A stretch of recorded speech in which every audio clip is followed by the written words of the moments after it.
name's Jeff, You're Gavin. not required. You little fucking You're not faggot. required, You Jeff. motherfucker. My Just name's mute Jeff. up.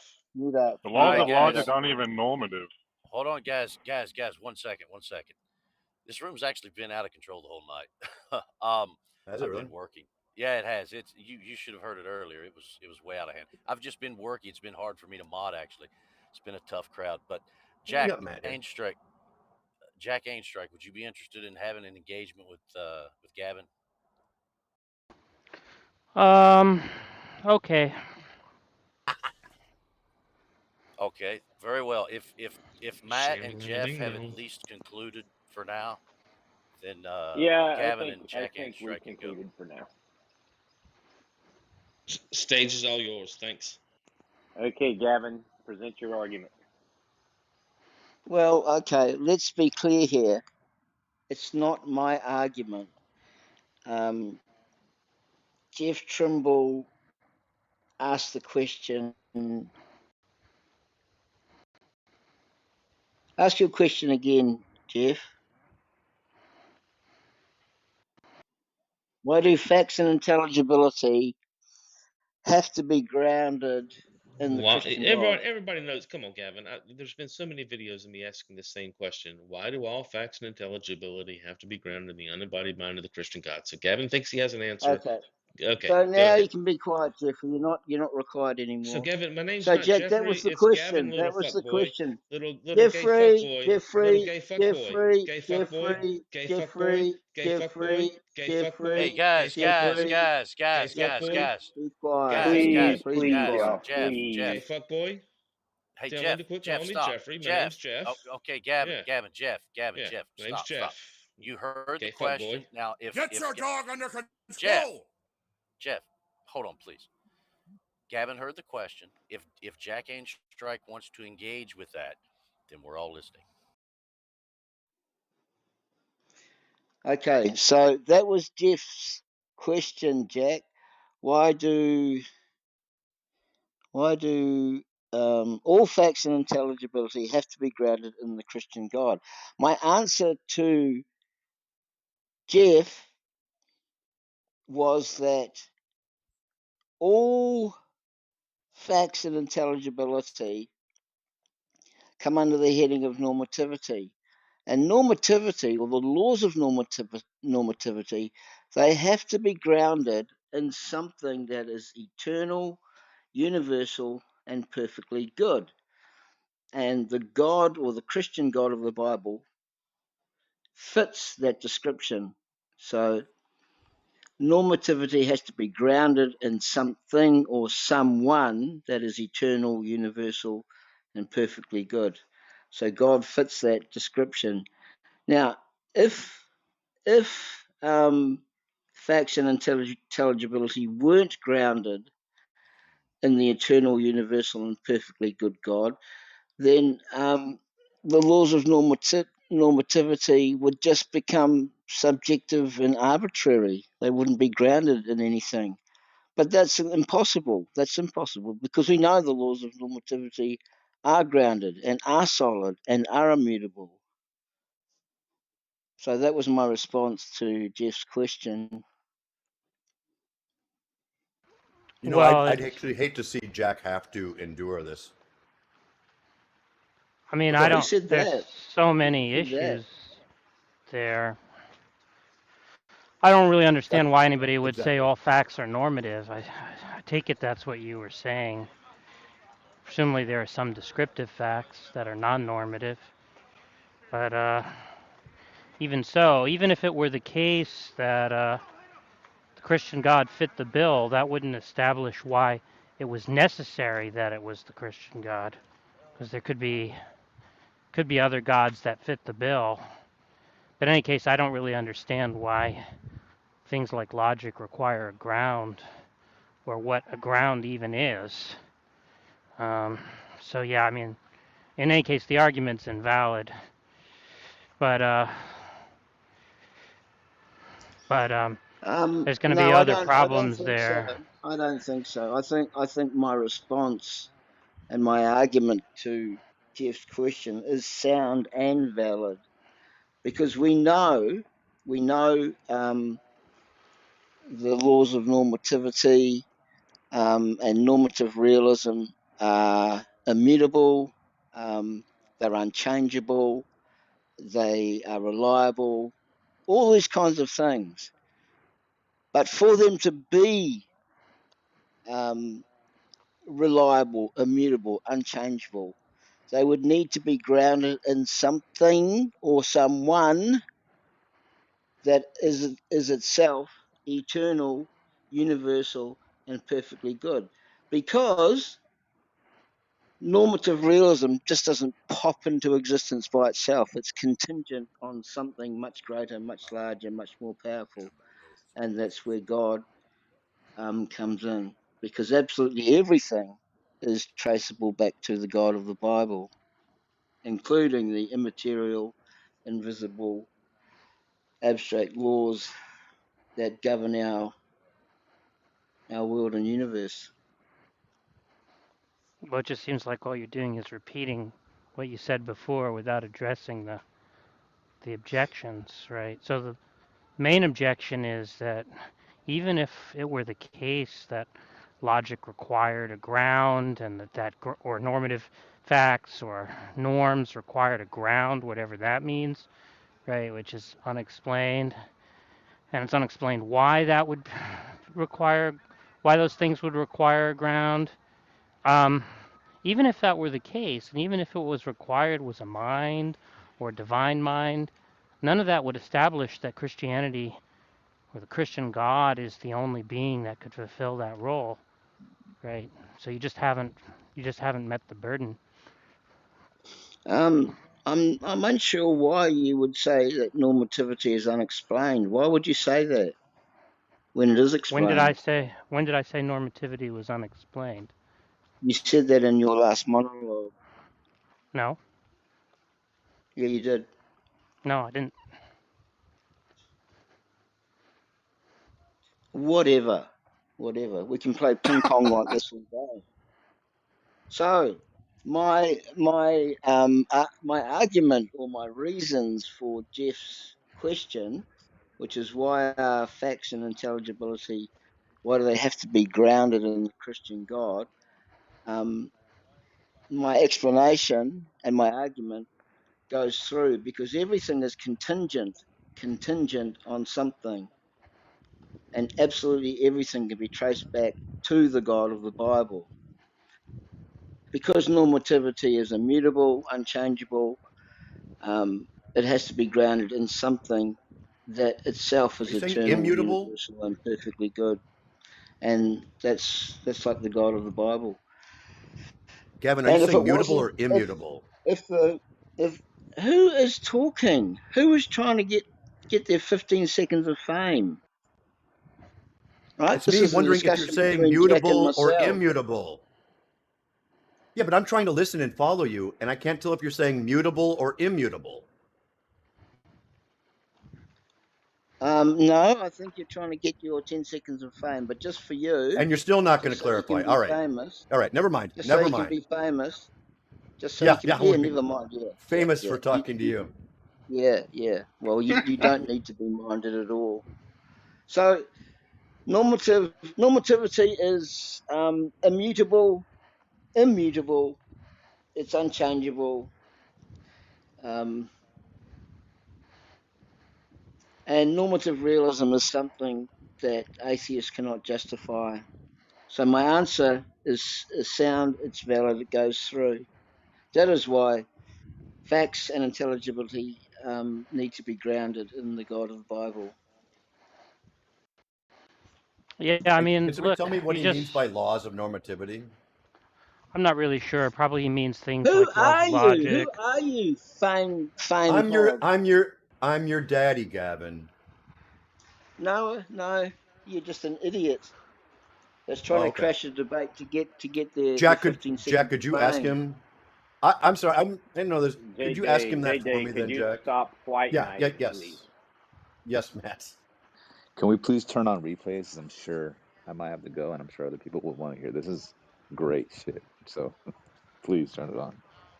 Yeah, it's great. We've seen I've recorded every minute. We've seen a 2-on-1. discussion today, two atheists against me. The two atheists got No, folded. I'm sorry, Gavin. I This should whole not have thing, spoke. I'm is sorry. Put I'm going. sorry. This into whole the thing is boot, going No, on no, no, and YouTube. the no, no. boot I'm was Trust sorry. I me. should not unblocked. have spoke. And Back then to we Jack. saw Jeffrey Trimble try to go against Matt Adams with the help of Haiti.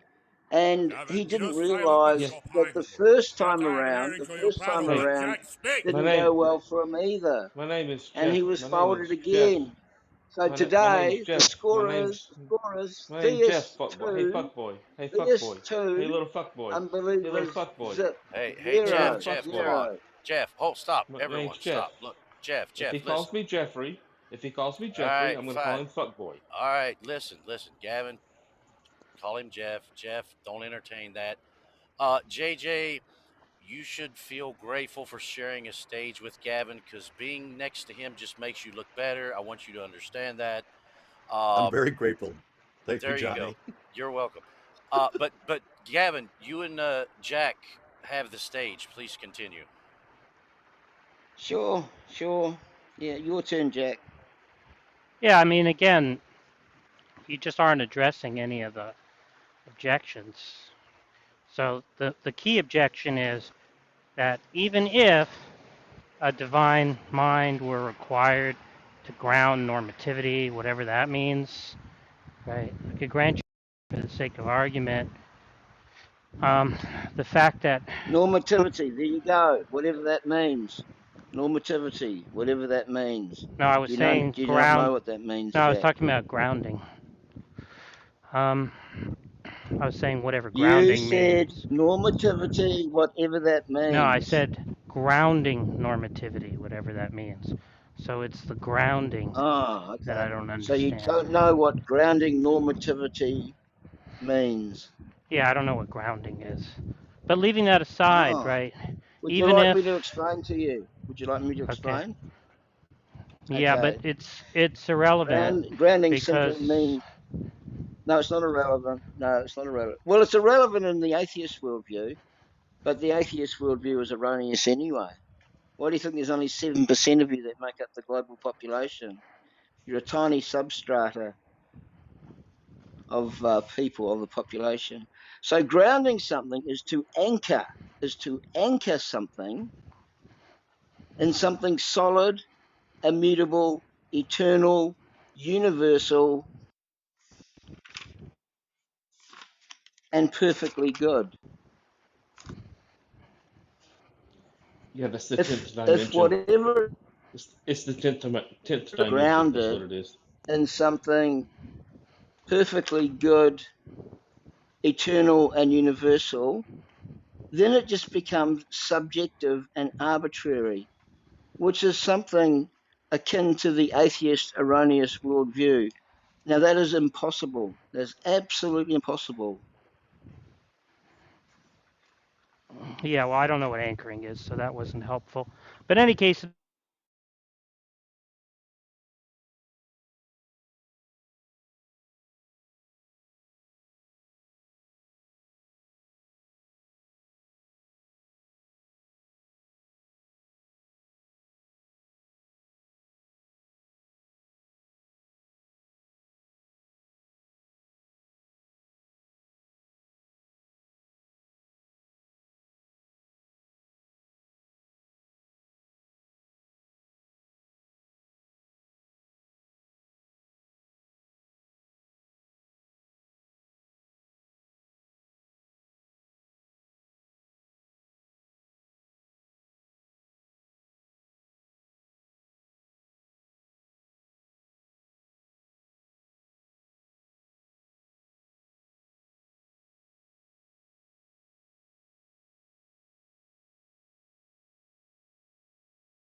This is if you mean logically, philosophy. if you mean logically necessary, right? Presumably there's some contradiction entailed by the ground of logic being some other God than the Christian God. So if it's the case that you've established a logical necessity, you could show me a contradiction that would be entailed by it being some Absolutely, other God. yeah. It's a really simple contradiction. Premise one: if the Christian God did not exist, there would be no laws of normativity. Premise two: there are laws of normativity. This is common knowledge. Conclusion that goes through: God exists. No, but the issue is that what's under contention is the first premise. That's the whole point of this discussion, is for you to justify that premise, right? So repeating the argument with the contentious premise in support of the claim that there'd be some necessity in normativity having a ground in the Christian God is just going to be question begging. I don't think so. I don't think so. And this discussion is not about me justifying the existence of God at all. Good goalpost shifting, good dodging.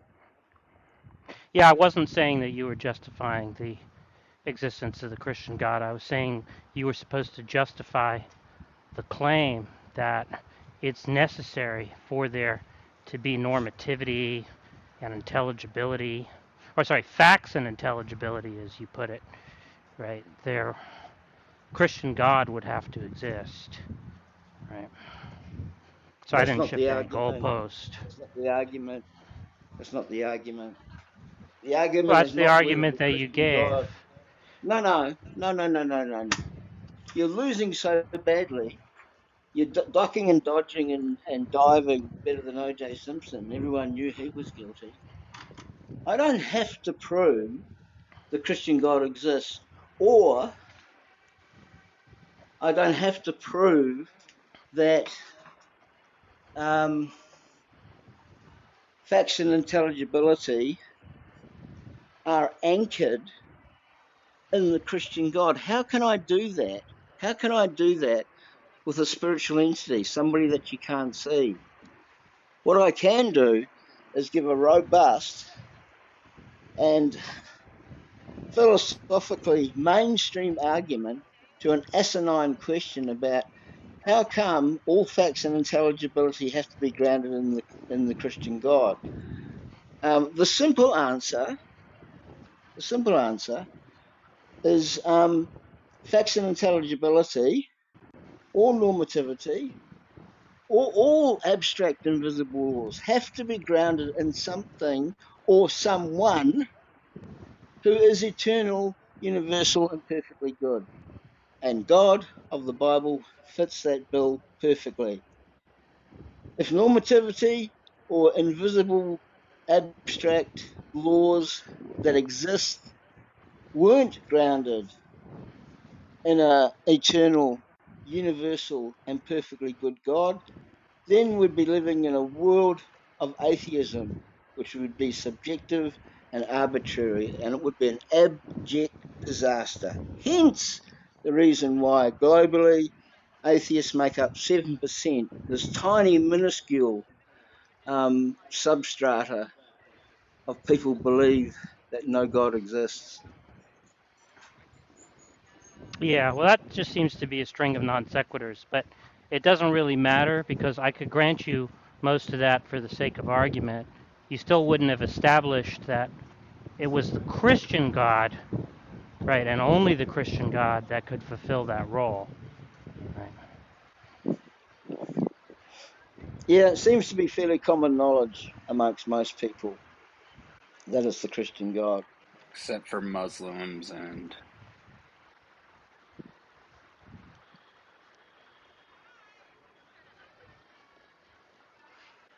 Yeah, I mean, even if that were true, that most people believe that, that still wouldn't establish it. Yeah, well, The problem that you have, and all atheists have, is that you want empirical evidence. But this is where atheism is totally erroneous, because atheism, believe it or not, is a religious worldview.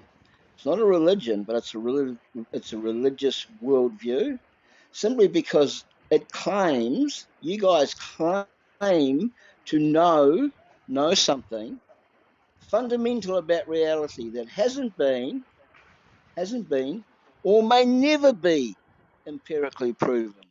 When you say God does not exist, that's a claim that you're making. It's a negative existential proposition that can never be proven. So you guys have this erroneous worldview, and you get into these discussions, and you can't win. You guys can't win. Why do you think you're such a minimal population on the global landscape? Yeah, well, I didn't say anything about empirical evidence, just an argument that establishes the conclusion. So it could be an a priori argument or whatever. My argument is sound. My argument is valid. It is mainstream philosophy. End of story. So Amber Rose is here. I'd love Amber Rose to come up and chime in on this.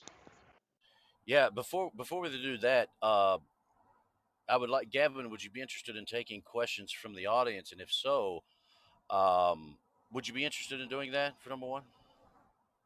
Sure. Well, need a mod though, Johnny. Yeah. I got that. Let me ask JJ. Would you say that this is a big, a big W for Gavin tonight? It goes into the win column for the man. Johnny, I don't even know what Gavin thinks he was arguing at this point. It's not Johnny, even humanly possible for there to be a stupider person than Gavin. Johnny and Matt, let's be careful with the pejoratives and the personal attacks. I was just curious what the audience thought. JJ wanted to speak earlier, and I just thought that JJ perhaps, if he looks at it intellectually and honestly, he would see this as just a big win for Gavin. But I wanted his opinion on that. So can someone invite up the Pink Ranger? I can't. Without the Pink Ranger. I can't call that a win for anybody, honestly. So that's too much to ask, you're saying, JJ? I think Gavin Adams, Pink Ranger, did not win anything, Johnny, and we all lost. Johnny, what was Jack's major objection, and did Gavin respond to it in any way? Thank you, Haiti. Thank you. I'm not quite sure. My signal has been a bit choppy. Okay. But from the most, I'm not. Look, Haiti. I'm just asking the audience what they think. I'm asking the audience if they think Gavin got the win here, that he mopped the floor with Mr. ANGSTREICH. Yeah. So. And I would really like to know. Hi. The reason he didn't get the win. Pink Ranger should be invited up. The reason he didn't get the win is that Jack put up an objection, and Gavin completely ignored it, kept repeating his answer over and over again, didn't seem to understand Jack's objection, and then declared victory. Lies. Yeah, that's exactly what happened. You keep lying. You keep lying. What do you think about that? Hey, we wanted to hear the opinion from the audience. What was Jack's objection? His main objection, Gavin? Can you even steelman it? Oh, absolutely. Yeah, what is it we need, Gavin? What is it? Jeffrey, silence. Jeffrey, silence, please, silence. Yeah. Jack's main objection was. All right, guys. Okay, that's enough. Come on. If you would like to answer Katie's question, Gavin's going to steelman Jack's objection. Yeah, sure.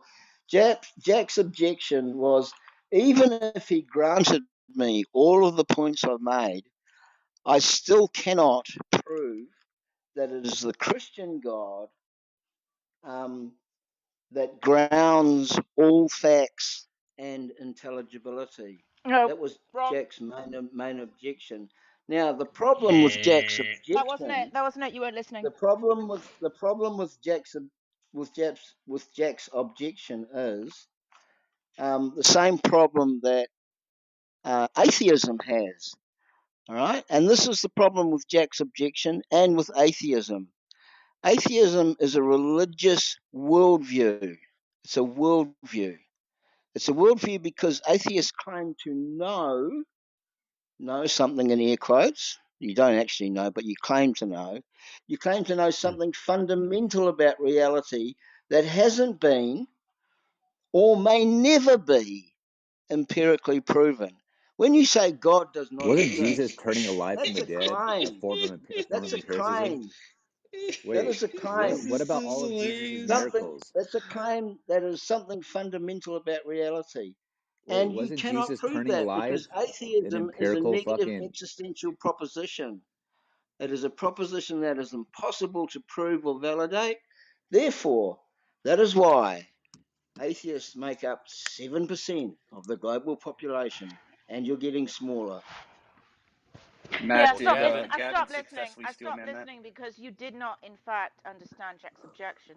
So anything Yeah. you had to say up to that, I stopped listening. Yeah. That was not Yeah. Jack's Can objection. we all You stop were not. Not at chanting all. Pink Ranger? You were not listening. Why is someone you were not listening, right? Could That wasn't his Haiti, objection. could you steel man his objection? Yeah, Please? his objection was even if God fitted the bill, as you claimed, that doesn't mean it was necessarily him. There could have been another God that also fit the bill, and you never addressed that. We're talking about necessity. Do you know what logical necessity is, Gavin? Oh, Haiti. Oh, have I failed? Yeah, you failed. Yeah, you got yell. Yeah. Failed. You did Yeah. fail, Pink Gavin. You Ranger. got an Well, F. Pink Well, Ranger. I F do, in I no, logical I do, think I failure. addressed. I do have a address that. question. I think I did address Right. that part of Jack's objection because it does seem like it is the Christian God that most people look to as the one who grounds things like the laws of normativity, What do you mean by invisible, most people, abstract. Gavin? Most That What people are are doesn't the not laws of Christians. necessitate it, though. normativity? This What do is you? The No, no, really most no, no, no, people, no, no, bothering me. Haiti, I'll tell What do you you what mean the by most most people? people are, Haiti, most people, I'll tell you what they're not. This tiny microscopic Most people are not 7% Christians, of Gavin. bacteria, Gavin. this Aren't most Most people tiny people are not 7% Buddhists Christian. of or bacteria that make Hindus up the or... global population, Yeah, which are you're an called idiot. atheists. That's Most what people are Christians not are not, Christians. right? Most Have people you got are it? not Christians. Most people are not Christians. Most A people are not third of the Christians. planet are Christians, Haiti. Did you not Oh, know is that? that most? Well, Is a that A third third most, of isn't the Gavin? planet. most. A A third third of My the isn't bad, most, planet. Gavin. Gavin. Gavin thinks Did you one not third know is that? most. Gavin, is one third Wow. most? Gavin, is one third most? Wow. Gavin, That is is Wow. one not third most. Gavin, Wow. most? Wow. Wow. Gavin, Hang on. Is Wow. one third most? Wow. Is one third most? Gavin, is one third Embarrassing most? yourself. Yeah, isn't Okay, Gavin. three? I Isn't have three a, I No, don't bigger I no, think than no, I'm have no, a, no, no, embarrassing no, no, no, no, myself. no. I don't think Please, I'm hey, where's embarrassing the, please, myself. please, please, One Gavin. third Is of the one third planet's most? population, Is that and Not one most? third of the most. Is planet's that most? Is Is population that that most? most? Is that call most? themselves Yeah, Christians. a lot of Is that people are most? Christians. 7%, You're right about that. 7% Gavin, of shut Gavin, bacteria your on the mouths! globe of the global Gavin, Yeah, population yeah, call themselves yeah, Gavin, atheists. Gavin. Is yeah. And one You want third to? according most? Yeah. to Pew Research projections, that Gavin, 7% Right. is projected to Gavin, decline Gavin, by the Gavin. decade Hey, 2050. Gavin. Hey, Jeffrey, Gavin. would you I be have a quiet? question for the You're atheists like in here. Is one coronavirus. third most? Is one third most? Why? Is Jeffrey, one Yeah. third please be most? Right. quiet. Is one Be third quiet. most? Be quiet. Hey, Be Right. fuckboy. quiet, So once Jeffrey. Do the Hey, again, fuckboy. atheists Is know one the Gavin. third difference most? between Shush. modal necessity and ontic necessity? Do you guys know the difference? Is one Just third before, most? I just want to finish up with Gavin because Holy he didn't shit. understand Jack's objection. When I explained it to him, his response was, most people in the world are Christians, which is flat out false. And No, even if it stop was, lying, hey, Heidi. even Stop if it was true, lying. that's Stop what you said. lying. Is this how you Just, teach your kids to conduct Okay, themselves? okay. I By think lying let me every know when you're I done and I'll think second, talk. every we second can move on sentence? now. I do Oh, have you're a just going to cut question. me off I have mid-sentence? real quick. I have I a have a question for question. Gavin. Oh, you're going to cut me off mid-sentence? I hadn't fucking finished. Okay, Even finish up, if Haiti. most of the You can go Christians, away, even Heidi. You if, can go away. Way you Let go, her okay, I'm Heidi. not, I'm, finish. Hold well, Let on. her Hold thank you. on, finish. everyone. You run your Yeah, rooms give her very one Let mic. poorly. Let Haiti her finish. finish real quick. Let Let her Haiti get one finish. finish. mic real quick. You run your rooms Everybody very else, poorly. shut up. Let Haiti Right. speak. Even if most of the people in the world are Christians, which they're not, that's an argument I for didn't say that. Right, that doesn't prove necessity, which was your burden, which is what Jack pointed out. You never prove necessity. So you failed. You got the L. No, I didn't. Well, I do have a question in regards to that. What would be, we know according to the Christian worldview that God does ground reason and intelligibility. What are the other No. You don't know worldviews? that according to the What does Christian that worldview. mean, Matt? Hang on. Why Well, does anything need to be grounded? Why does We anything need know, to be grounded? well, hold on. I'm asking a question to you guys. According to Scripture, God grounds reason and intelligibility because we're No. created in That's God. Why does cite the anything need to verse. be Cite grounded? the verse. Hold on. Cite the verse. Genesis Cite chapter the 3 or Genesis chapter 1, where he says, "Let's create man in our image and our likeness." God created man in His image and His likeness. When God that's just eisegesis. says, "Let us reason together," come, let us reason together. There's multiple passages where it talks about That's eisegesis. human. But that's all. It never says anywhere in the Bible that God grounds reason or. Sorry, bud, you don't get to interrupt me in my room or Johnny's room. What I'm saying is, we know from the Christian worldview, and I can quote a philosopher such as William Lane Craig if you would like me to, unless you think his doctorate in philosophy is useless, but I can quote him saying the same thing. My question is, what is the other competing worldviews that could do this? William Lane Craig, and I quote, says, when asked about the Christian worldview, and when thinking about the Christian worldview, I do not lower my epistemic, well, I do not increase my epistemic bar. I lower it because of how fantastic the belief is. That's why I don't take anything William Lane Craig says is compelling as actually compelling, because he just lowers the bar William for Lane belief. Craig said philosophers in the second half of this 19th century, 20th century, came to realize that the whole enterprise, the scientific enterprise, were assumptions that science could not establish, but were guaranteed by the Christian worldview. One of those is the reliability of cognitive faculties, the validity of inductive reasoning, the uniformity of nature, and the None of moral that is laws guaranteed and by the Christian ethics. worldview. Well, this is a quote from William Lane Craig, says it's guaranteed by the Christian worldview. So I'm not even quoting the Bible here. I'm quoting a doctorate of philosophy, a person pothead. has a doctorate in philosophy who says this. Now, my question is, and I agree with him, my question is, what would be another competing worldview that would ground reason and intelligibility? Yeah, but he also says 1 equals 3 in spiritual math. I'm asking the 10th question. dimension. The 10th dimension. And you're quoting a pothead, Matt. Well, Craig would be a competing. Matt, Craig would be a competitor to your worldview because Craig rejects Calvinism. There's actually, I'm not a Calvinist. According to scientists, really, there could be as many as 20 dimensions of existence. So I don't know what the 10th dimension means, but my question is, yeah, the 10th dimension is the one that encompasses everything that exists. Okay, so Jeff, the 10th dimension, which you've employed here, the 10th dimension, obviously is the 10th dimension intelligible? And does it have personhood, and is it relational? Well, it encompasses everything that is and can and cannot be, right? Is it personal and relational? Well, it's definitely relational. Yes. So yes. So once you ascend to the 10th dimension, it's absolutely relational. Does it make moral declarations? Absolutely. It derives everything that exists derives from that. Yes. Okay, so does it punish and send people to an eternal punishment for violating the 10th dimension's laws? Well, I don't think it does that. No. And does it? Did it create you in its image and its likeness after its own nature? Well, I think I'm a part of it. That was a yes or no. So it's a yes or no question. Well, I don't know that it created me. I think I'm a part of it. You don't know? Well, yeah, in some sense, okay. it would definitely. So everything would be a reflection of it. You understand that? Well, yeah. So fair enough. Your own position. So fair enough. So you're not sure that if the 10th dimension can ground reason and intelligibility, right? Well, I don't know that anything needs to be grounded. That's my question. That's what I'm not What does that understanding. Okay, mean? well, Hey, Matt, can you What tell does me that what that mean? means? Jeff, Yeah, what does it I mean? think you're confused, Jeff, because I'm not saying What, the objection to I'm Gavin's confused. argument. Yeah, the objection to Gavin's argument is that that it doesn't have to be the Christian God; it could be something else. My question is, what is the other Yeah. competitors? Well, Well, Matt, I I'm don't just. understand what you mean by grounding. Can you tell me?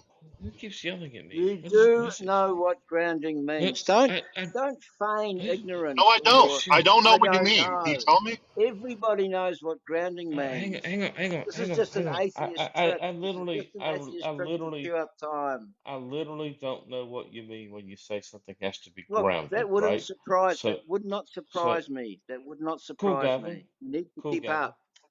Read. So Read more. Read more. Read more, and keep cool, up. I Gavin. mean, what is another Cool. competitive worldview that could ground So, reason and intelligibility? That's All hang I'm on, asking. hang on. Well, he's giving you one. Hang on. Well, The the thing in 10th content. dimension, he couldn't even say Yeah. it could ground reason and intelligibility when I started asking. So Hang that on. one's out, right? But the thing is I don't know why I have to ground reason and intelligibility. So there is this 10th dimension that You does don't ground have it. to ground reason and But intelligibility, Jeffrey. It's grounded Jeff, for you. It's Jeff, grounded that's for not the you. objection here. The objection My to Gavin's goodness.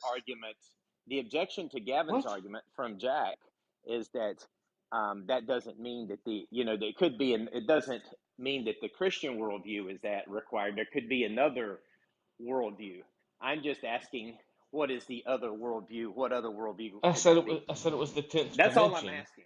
Yeah, but It's then the when I 10th asked you dimension, about the right? 10th dimension, did it create us in its image and According to Rob, likeness anyway. after its own intelligence and with this ability? No. Yeah, in some sense, Matt.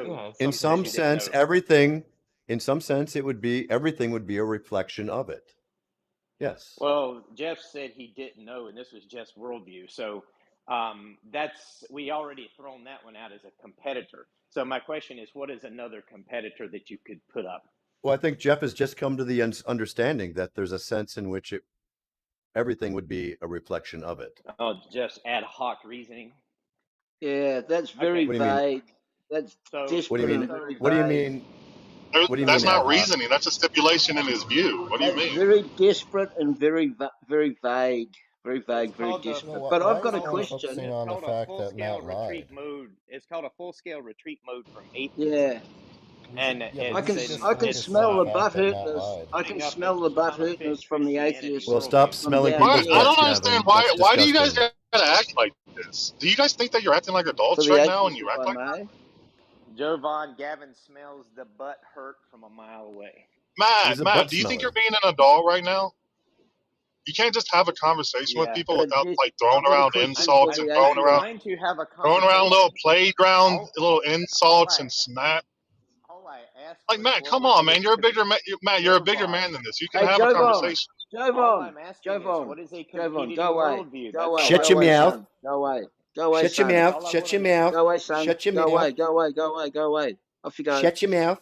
Hey, you guys are talking about. You guys are talking about how people should police their own. You guys should talk about how people should police their own in the atheist community. You guys should really police Gavin. I just want to know what would be a competing worldview. The 10th dimension worldview, whatever that is out. What is? No, it's fine. The objection Jack raised is, well, it doesn't mean it has to be the Christian God. I'm saying what would be the competitors you could put up against? That's an argument from ignorance, though. That's an argument. Actually, Matt, saying that question, it's easy to provide an answer to that question. It's not my argument. There are several. Jack is saying. Look. It's actually not exactly what Matt said. Jack wasn't saying that any of that Give me the best one. Stop.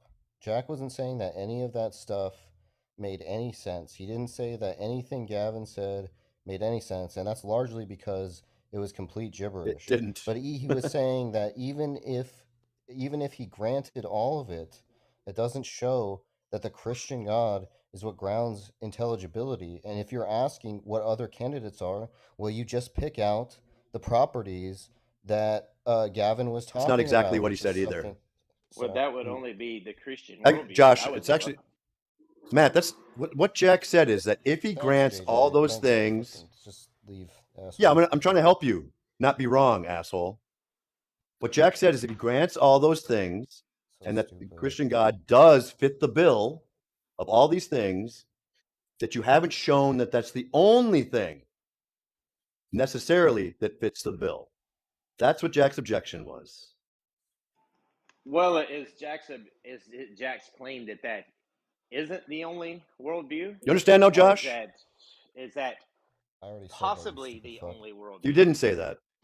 That is what Josh said. That is what Josh said. You're just too stupid. No, it's not. JJ. No, that's 100% what Josh said, JJ. He just said it in a better way, honestly.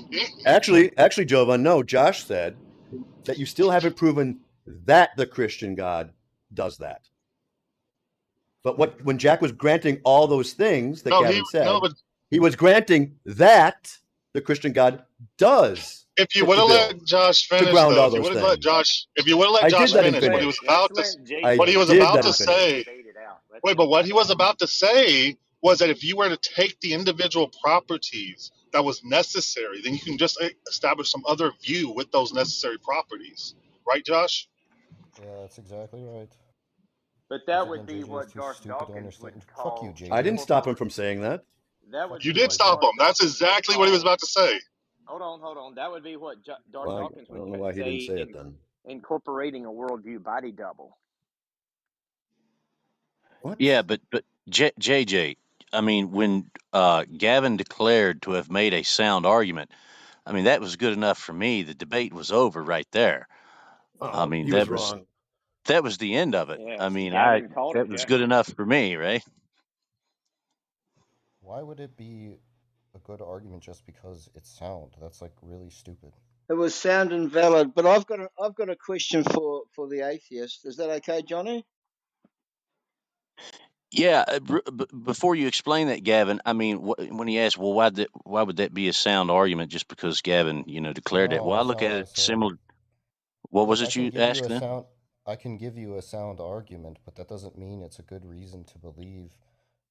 Yeah, I understand it, but what I'm saying is, in the argument, I get it. What I'm saying is, Gavin declared to have made a sound argument, and that's good enough for me. And it's very similar to how I look at my own views. I mean, for example, I know I'm right simply because I don't disagree with myself, and that should be good enough for everyone else too. That's what I'm saying. I don't understand. What that is. You think it's okay for people to? You're just going to accept any argument? Yeah, well, we're not going to go down that foxhole, because when atheists say, "I don't understand what that means," that's a stalling tactic. But I've got a question for the atheist here. I asked him a question to clarify. Yeah. Stop getting in the way. Yeah, when atheists ask questions simply to clarify, which is he said they're stalling. So you need to be quiet, because I've got a question for atheists. He said that someone saying something is sound is good enough for him. You need to be quiet. Adults are talking. If it's okay if he'll just accept any argument. Be quiet while the adults are talking, please. Please be quiet. Here's the question for all the atheists. Jesus. Now, what is clear, very clear, is that atheism, or people who are professed atheists, make up 7% of the global population. 84% of the global population confess to some type of religious belief. Now, the balance, the 9%, are the agnostics. So my question is, why is it that there's this tiny substrata of atheists that make up 7% of the global population? Why is it so tiny and projected to get smaller, to decrease, to shrink over time? Well, it's because you're only counting white people, between Gavin, now because you only and the see decade white people as people. 2050, 2060. So why Gavin, is it? Why are most people not Christian? Such a Why are most people not Christian? tiny group? Why is this tiny group 7%, and yet there's 84% of the global population? You already said this, Gavin. Gavin, do you want the answer? A religious belief. So why is that? Why is this? Gavin, Can you explain do you drive why to work, that or does someone drop you off? Can you? Oh, Jack Burton, 2-zip. It's 2-0, Jack Burton. You're a thanks. Jack Burton's 2-zip. You don't even know how to keep Jack score right? Burton's That's good, Gavin. 2-zip. So do you have an explanation? Do you have an explanation why why are most people world not? Why? population, only Gavin, stop repeating yourself. 7%, Oh my God, only 7% say God Johnny, is does this not what you exist. want for your room, But man? 84%, 84% of the global population have a religious belief. Why is that, Same Jack? reason. Why Same is reason that? McDonald's is the most popular restaurant on earth. Oh fuck. Well, Jack, That's you've actually just that's a good answer, validated why you're actually. That's a really good so answer, Jack. dumb, That's actually a really so good dumb, answer. so dumb. Yeah, So that's it's not. because yeah, Is there exactly, going to be Gavin. no atheists Most that can people are justify dumb. why their world 90%, population is such a yes, tiny substrata of 90%, bacteria? 90% of people are dumb, and they love McDonald's. There you go. I just Real want to know, simple, Gavin. Wow, JJ, wow. why do most people not But believe in here's the thing. Christianity? I know quite a few people Why and, is it the case that professional only a physicians. subset of people? Why is it I the know case that quite a only a few people and subset of people believe in professional Christianity? Why is physicians that? like doctors, lawyers, judges, policemen, accountants. You know, people that are really bright, Hobos, really bright. Yeah, murderers, no, And you like don't have to be Christians, smart to and be like any of those Christians. things. Why is that? You Why is don't that? have to be smart to be Why any is of that? those things, Gavin. Why is it that the amount of atheists globally is only 7%? Can we stop Clearly, with you this, don't. Gavin? Clearly, Gavin doesn't Why are want you any crying? answers. Gavin, you're If just your crying right worldview now. was You're just primitive, crying, Gavin. if your worldview was solid, right? If it was solid, why is there not more atheists? Why is that? Yeah, why is it? Why First is of it all, that you're not more lying, people? Gavin. Gavin, why is it the Because case that You're a most liar. people? Why is it the case that most people don't believe in Christianity if your worldview is so solid?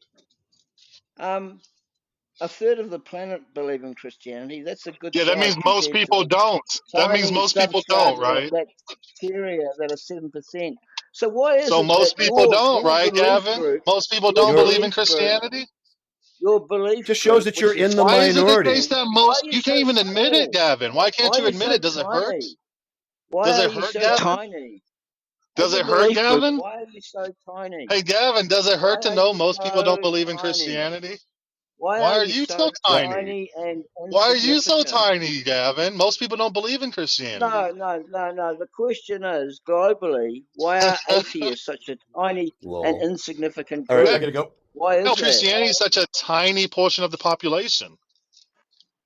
Gavin, can you I think provide documentation for that number? we're seeing right in front of us why atheism is such a tiny and insignificant part of the global population. Yeah, why is that? Why do you think?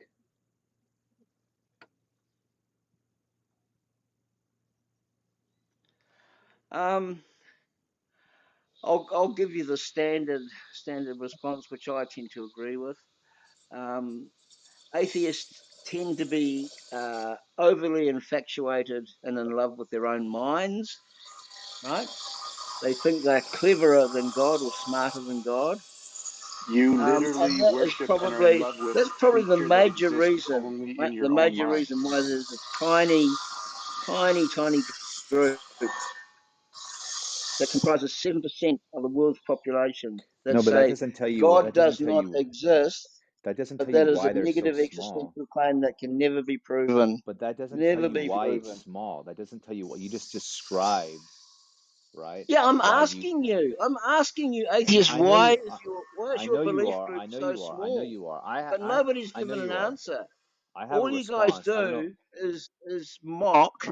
No, I'm not All you mocking you at guys do all. is I'm mock. not mocking you at all. I'm actually I say, listen. okay, Here, Mike, here's here. You tell me why, I have no as a idea why. belief I don't group, even know. Listen, atheism is all such I a know is small this. part of All the I know is global this. I'm an population. atheist. I'm an atheist. No one has ever asked me, so I don't even know where that number 7% comes from. But let me just say Yeah, I it's don't think that's true, correct, Gavin. right? So it's like, okay, I have no The idea number is why. correct. The number is correct. You can How come Google it. so many people are not Chinese jet pilots, huh?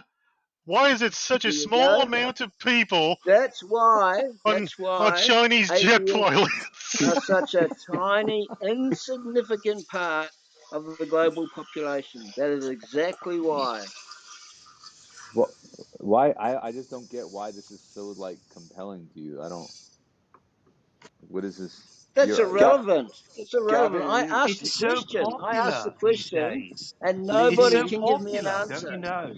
Okay, Don't you Nobody can know? give me It's an so answer. popular these All days. you guys can do is mock and toss ad hominems. So there It's is so your popular answer these as days, you to know. why We're the atheists comprise majority. such a tiny and insignificant number Yeah, but, of the global you know, population. Christianity is so And popular what's these even days. worse, So what, if what's even Christianity worse wasn't for you popular? guys is that your numbers will decline What, over the so if coming Christianity wasn't decades popular, you wouldn't take it, you fucking idiot? in comparison to a Shut flourishing your and fucking mouth, you growing dumb motherfucker. population.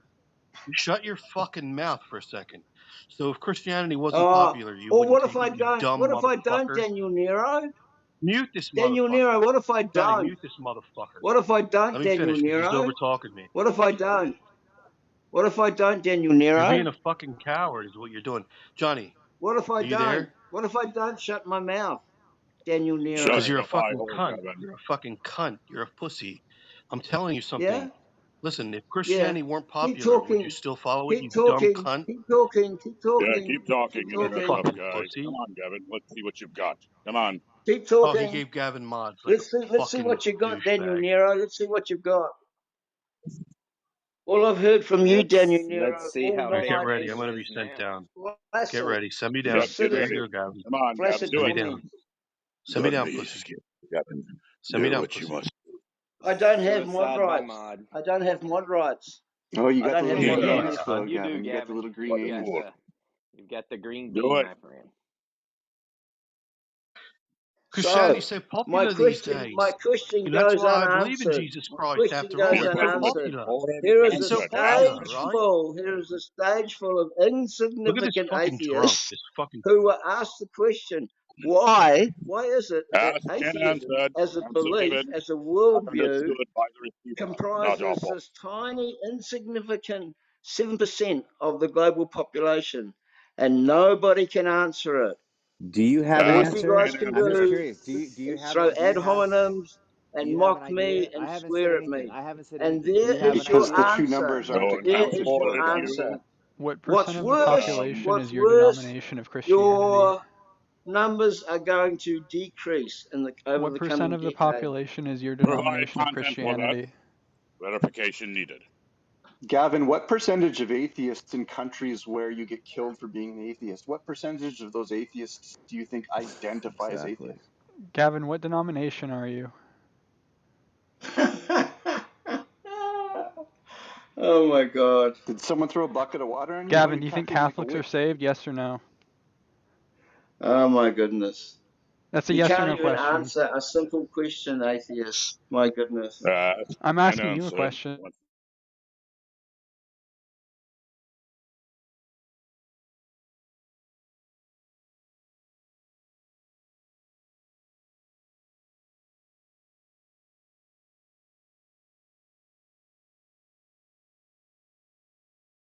We're going to That's get easier. on record. Okay. I'll do a Saturday Night Atheist and Chill, I don't know, part 2. No, hold on a sec. Converse says he might have it. Want me to in the room? Yeah, wait. No. No, Speed run. no, Converse. Hang on. Converse Hang says he on. may have it. Hang on. Oh, okay.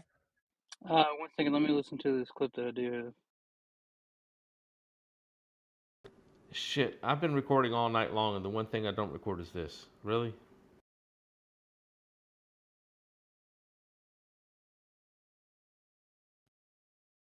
It's going to be really embarrassing for you, John, if you ended up saying that. I Like, how think many he times has specifically said you should be embarrassed. No, I don't have it. I Wow. accidentally hit clip on one of them, but it wasn't that one. Fuck it. Let's in the room. Who cares? Let's get this. Well, we're about to find out. Yep. We're ending the Let's room. Make it so. Let's do it. Bye. Do it.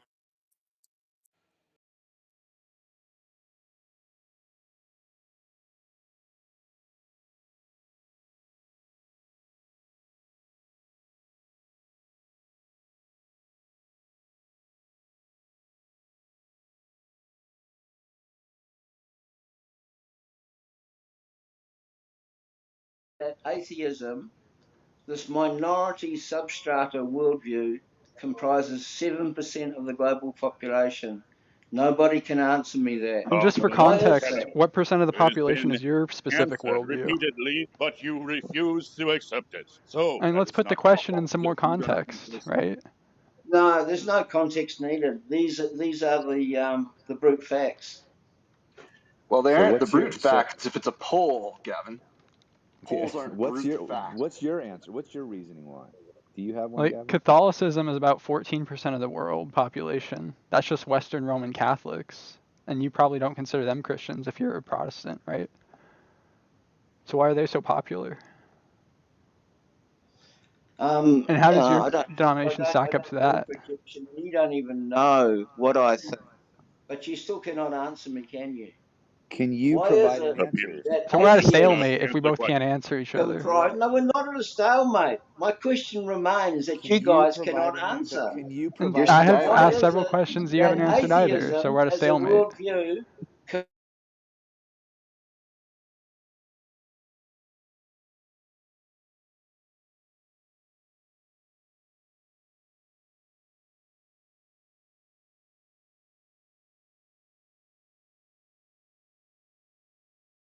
Manipulation that ends up causing people to question their sanity. And no, I completely agree. Yeah, that's what he does. John is like it's sort of a success term, though, right? Like you're only gaslighting someone if that person is effectively gaslit, and that's why I'm saying that, right? I think it's more of the attempted gaslighting because John tries these really weak, like streetwise slick Willy moves. So I think he completely tries to manipulate the other person to feel crazy.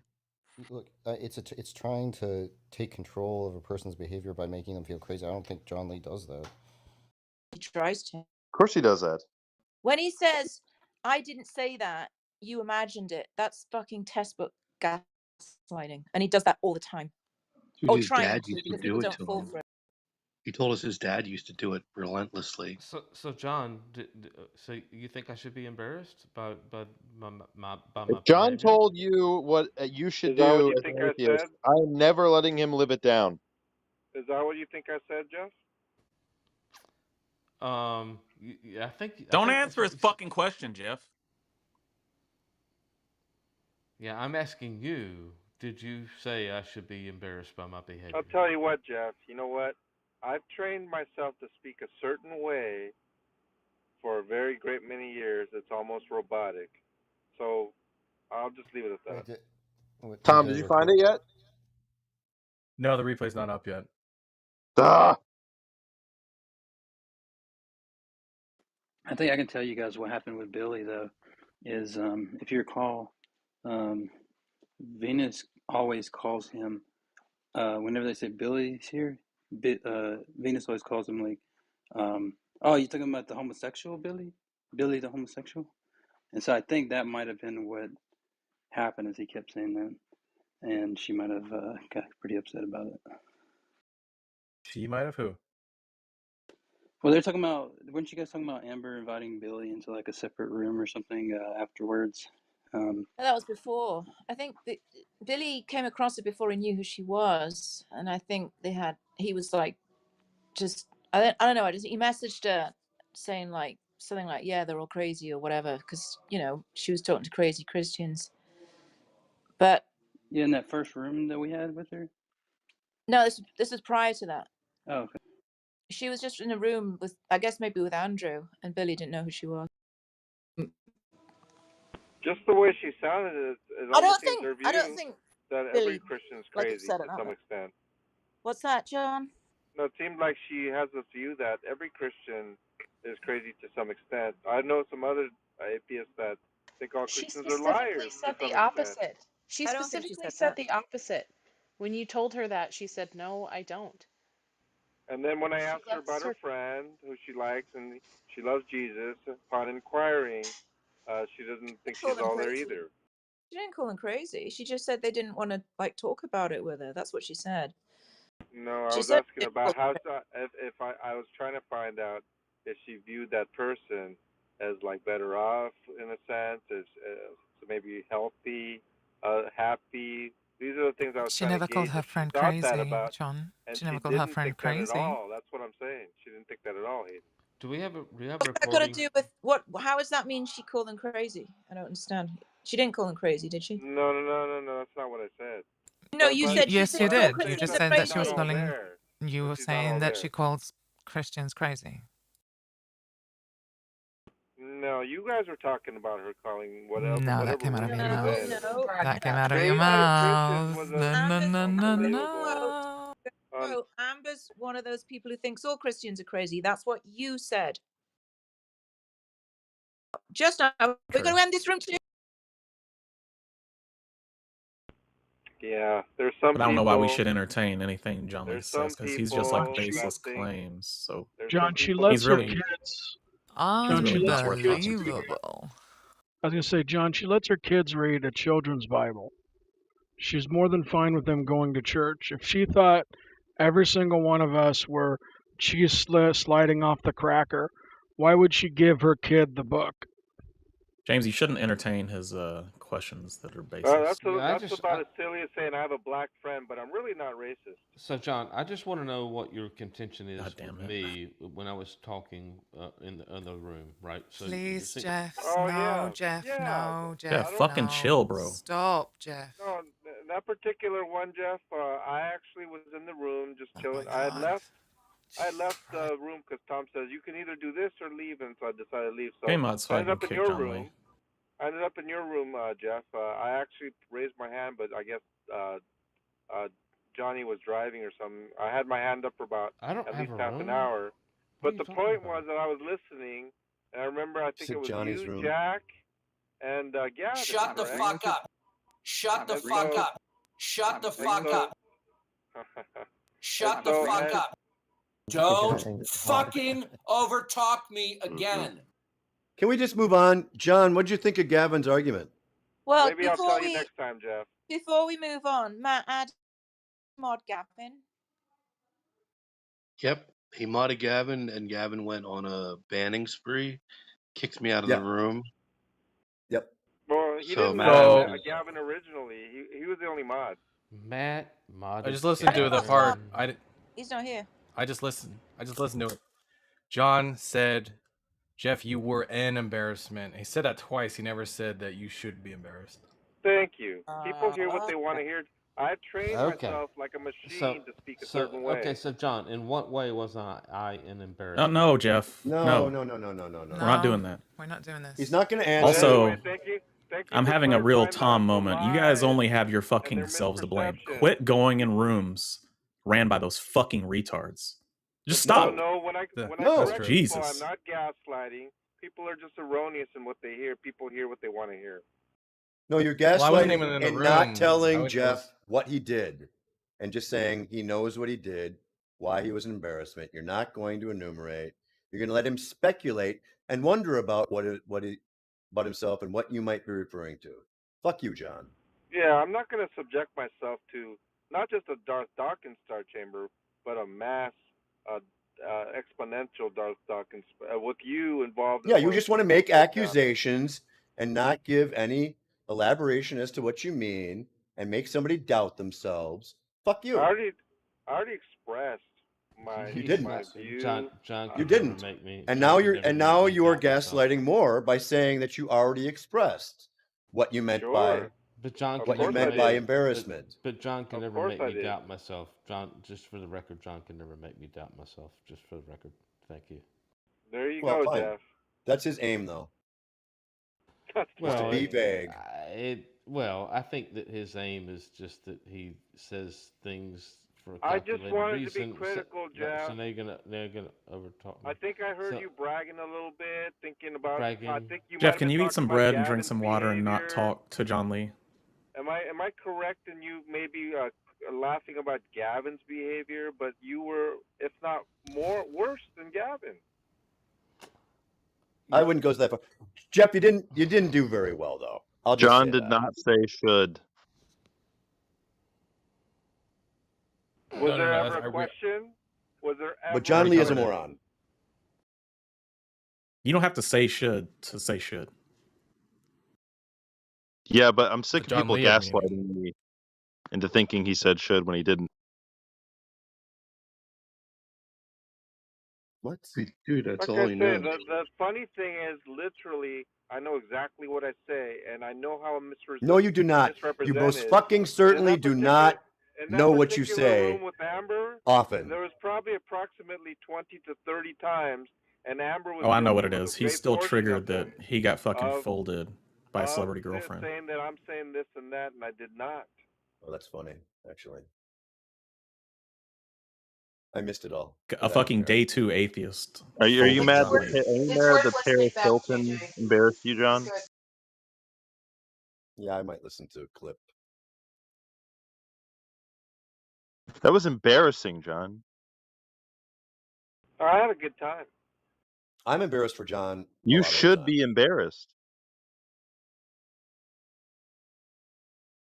He got so triggered and started fucking over talking to her and shit. Wait, I missed the Jeff debate with him. But I did see the Jack discussion with Gavin. Gavin actually sent me his argument like a week ago and Which asked one? me about it. The one he was using with Jack. He said, "What do you think about this argument?" And it was P1. If God did not exist, there would be no laws of normativity. P2. Did you ask him what that means? Well, I said, what I said was, well, it basically just sounds like William Lane Craig's moral argument, but some people might bicker about using the term laws of normativity. I think you That's could what just I'm drop the wondering word about. laws and say normativity or just no objective. normativity? I mean, I just say, I'm just basically like, just run William Lane Craig's argument if you think it's good. But yeah, what is that? The one he ran? Was that argument? Just hold on a sec. We got to sort this out. Matt Adams, why'd you mod Gavin? Oh, whatever. Allow the record to reflect that I did not mod Gavin. Johnny did it before he left? Johnny did it? Yeah. I'm going to ask Johnny about that. Okay, sorry. Go You're ahead. saying Johnny modded Gavin on the record? Yeah.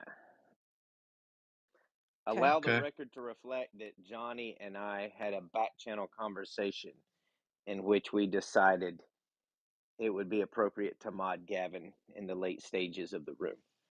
Who modded him? Oh, so you were part of it.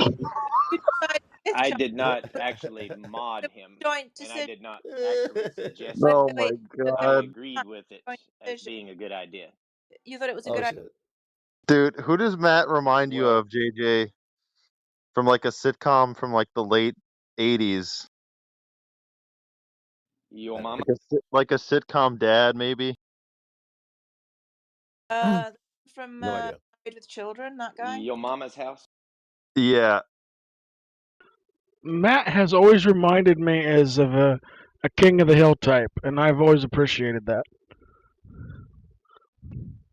I thought about that too, King of the Hill, but then the accent, it's not like a Texan accent. Okay. Great. I've always thought of myself as a Magnum PI Clint Eastwood combo. Hey, Matt, I wanted to address how you lied in the other room, but I got moved down because you guys are bitches. How who lied? Matt, it sounds like you were doing mod abuse. Is that right? Mod abuse? Yeah, if he No. comes clean, if he fesses up, then I think he should be permitted. That he should go unpunished. But if he doesn't, I think he should go Matt, have I you think we should all ever block him. muted anyone 50 plus times before ever? Have you ever muted anyone 50 plus times, Matt? Ever? No. Would you gonna fess up, Actually, I Matt? think we should block Deny it. John Lee mod abuse? and Matt Adams. You gonna come clean, Matt? What am I coming clean about? Mod abuse. But your participation in mod abuse and modding and Gavin. Oh, yeah, I had a back channel message. He said he with didn't John mod Lee. Gavin. Why would you I say did that? not He already admitted to it. I did not mod Yeah. him, but we had But a you back said, channel message. right, you agreed to do it, though. Why would Johnny an suggested it, and you appropriate said, punishment? yeah, that's a good idea. Matt, why do you think Fine. mod Gavin is a good idea?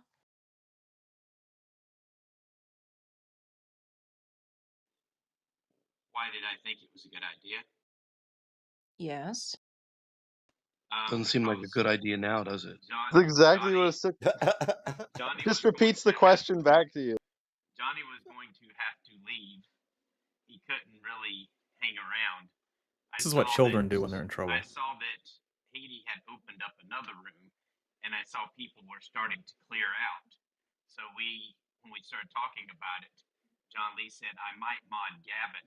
And at that moment, there was a lot of yelling going on, and Gavin was Johnny Haas said that. Yeah, so I said, here, let me read the back channel. I'm gonna read it. No.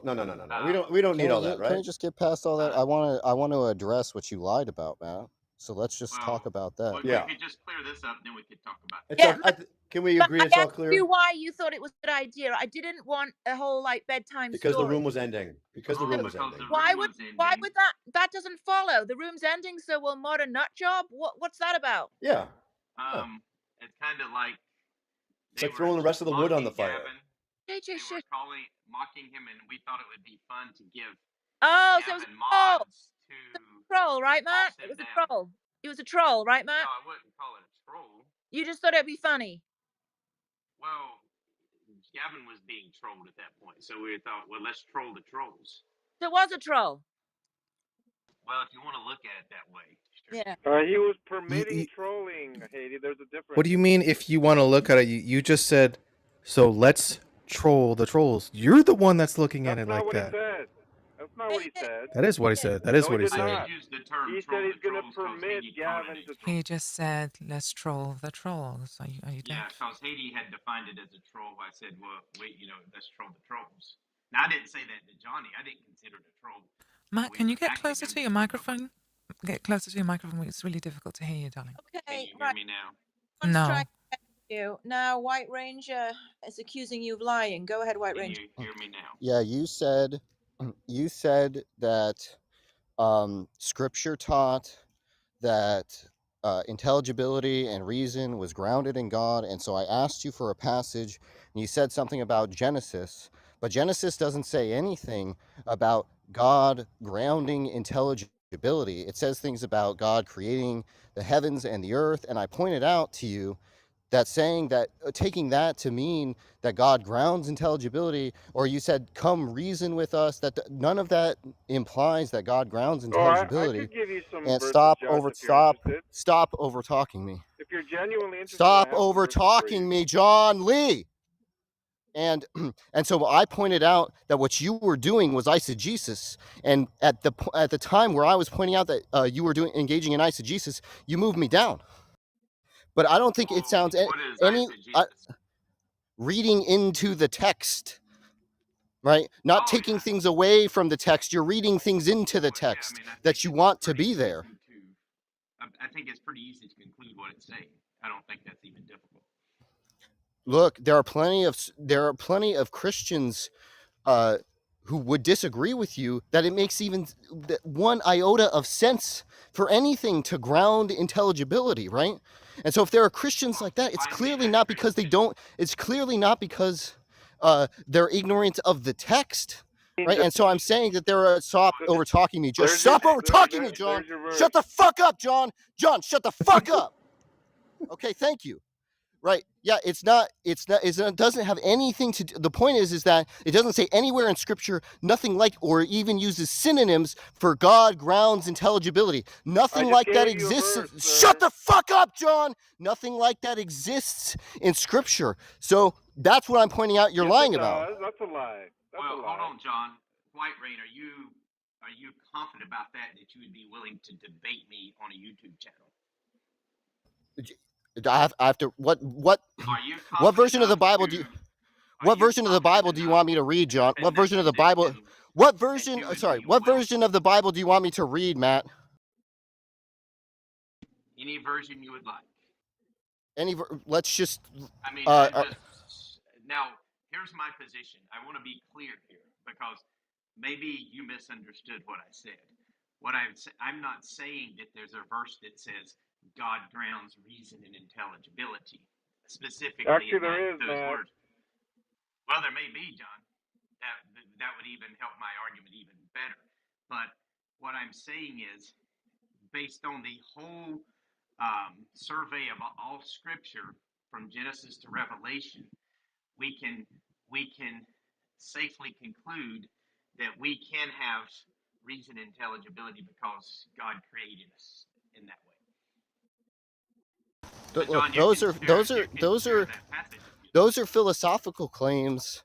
They're not biblical claims. That's the point, right? The reason that I'm saying that is because you can't find anywhere a straightforward reading of the text that says that. Now, if you want to think that that implies something, some theological thing, some nonsense that's actually a philosophical claim, that's fine. You can think that. I mean, it sounds like it amounts to gibberish, but my point is that it's not clear from a straightforward reading of the text. Now, John, what's the fucking verse you're talking about so I can humiliate you about that? Colossians 1:17. But I mean, this is not even controversial, Josh. We'll read the text. Do you want me to read it? I can read it. Okay. Wait. Here, is this the text that says, from a plain reading, that intelligibility is grounded in the Christian God? Is that right? That's correct. That's right. Make him fucking solidify the claim.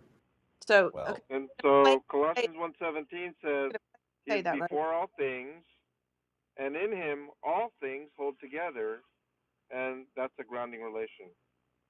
In Him all things hold together. Well, that didn't fucking pan out, did it, John? Fucking clown.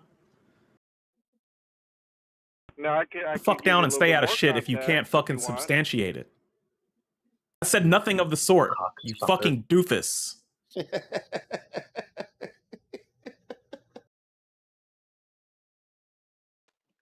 Well, I would be willing to have that debate. Yeah, but it's a. But if you're saying this is a philosophical position, I assumed y'all would be all happy with that. I thought you guys loved. I thought you. No, look, I'm not happy with it because you're saying it's in Scripture when it's not. That's the thing that I'm unhappy about. I don't care about the stupid philosophical claims you make. You can think that the Bible implies all sorts of incoherent shit. In fact, I think the same fucking thing. I think the Bible implies all sorts of incoherent shit. But it doesn't matter because the point is that it doesn't come from the text. It's not a straightforward reading of the text to say that God grounds intelligibility. That's why I'm saying it's not scriptural. Okay, so if you're saying that there's not a scripture that says God specifically in those words grounds reason and intelligibility, or any synonyms of the kind. I just want to be clear. There's no synonyms of the sort. So it doesn't have to be the words grounding or something like God makes it possible for people to reason or whatever, all of that shit. You could point something like that out and I would accept that. Say that again. That last part. I would accept something along the lines of God makes it possible, God makes reasoning possible or something like that. And I don't want some vague verse like in God all things are possible or something like that, because that's clearly not what's being talked about, right? The point is the specific claim, because look, you can eisegete whatever you want and say, all things, reasoning is a thing, even though it's not an object, right? It's not like that makes any sense for reasoning to be an object, so God doesn't ground it in the sense that some other thing grounds an object, right? So that's not what I'm talking about. Or all things are possible through God. That's not what I'm talking about. I'm talking about something saying that intelligibility is impossible without God. Right. Acts 17:28 is another one, Josh. For in Him we live and move and have our being. Right. In other words, because of Him we have our very being, our intelligence, will, emotion, and that's the understanding of that. Great point, John. Great point. Yeah, that doesn't say that God grounds intelligibility. Well, of course it does. Eisegesis again. That's just eisegesis. What do you think being represents, Josh? What do you think? You think it represents being represents? Oh my God, Haiti, just kick these motherfuckers. Like, I gave you fucking two garbage. verses. I can give you a lot more. Or White Ranger, whatever you go by. Josh, how about Matt, I don't know what you're doing with your audio, but can you fucking fix it? You sound like you're talking across the table. You got your phone set on the other side of the table. You fix it? Or no? If you can't fix it, just tell us. We'll just boot you the fuck out. Look, my point is that back I'm not in the game. Can you hear me? Yeah. Yeah, thank you. You should have done that in the first fucking place. Asshole. So look, my point. Look, what I'm trying to say is, I'm not interested in something that you think you can make consistent with your interpretation, right? Because anybody can interpret any text any way they want, right? It's logically possible for anybody to do that.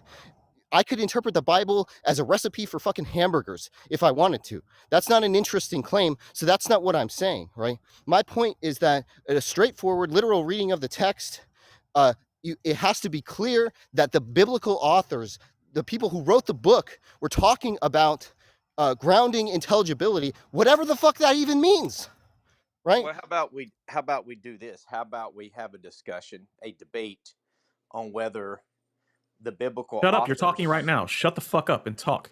the biblical authors thought that God guarantees the reliability of our cognitive faculties, which is required for reason. Now he wants to change the fucking claim because he can't substantiate well, no, this one.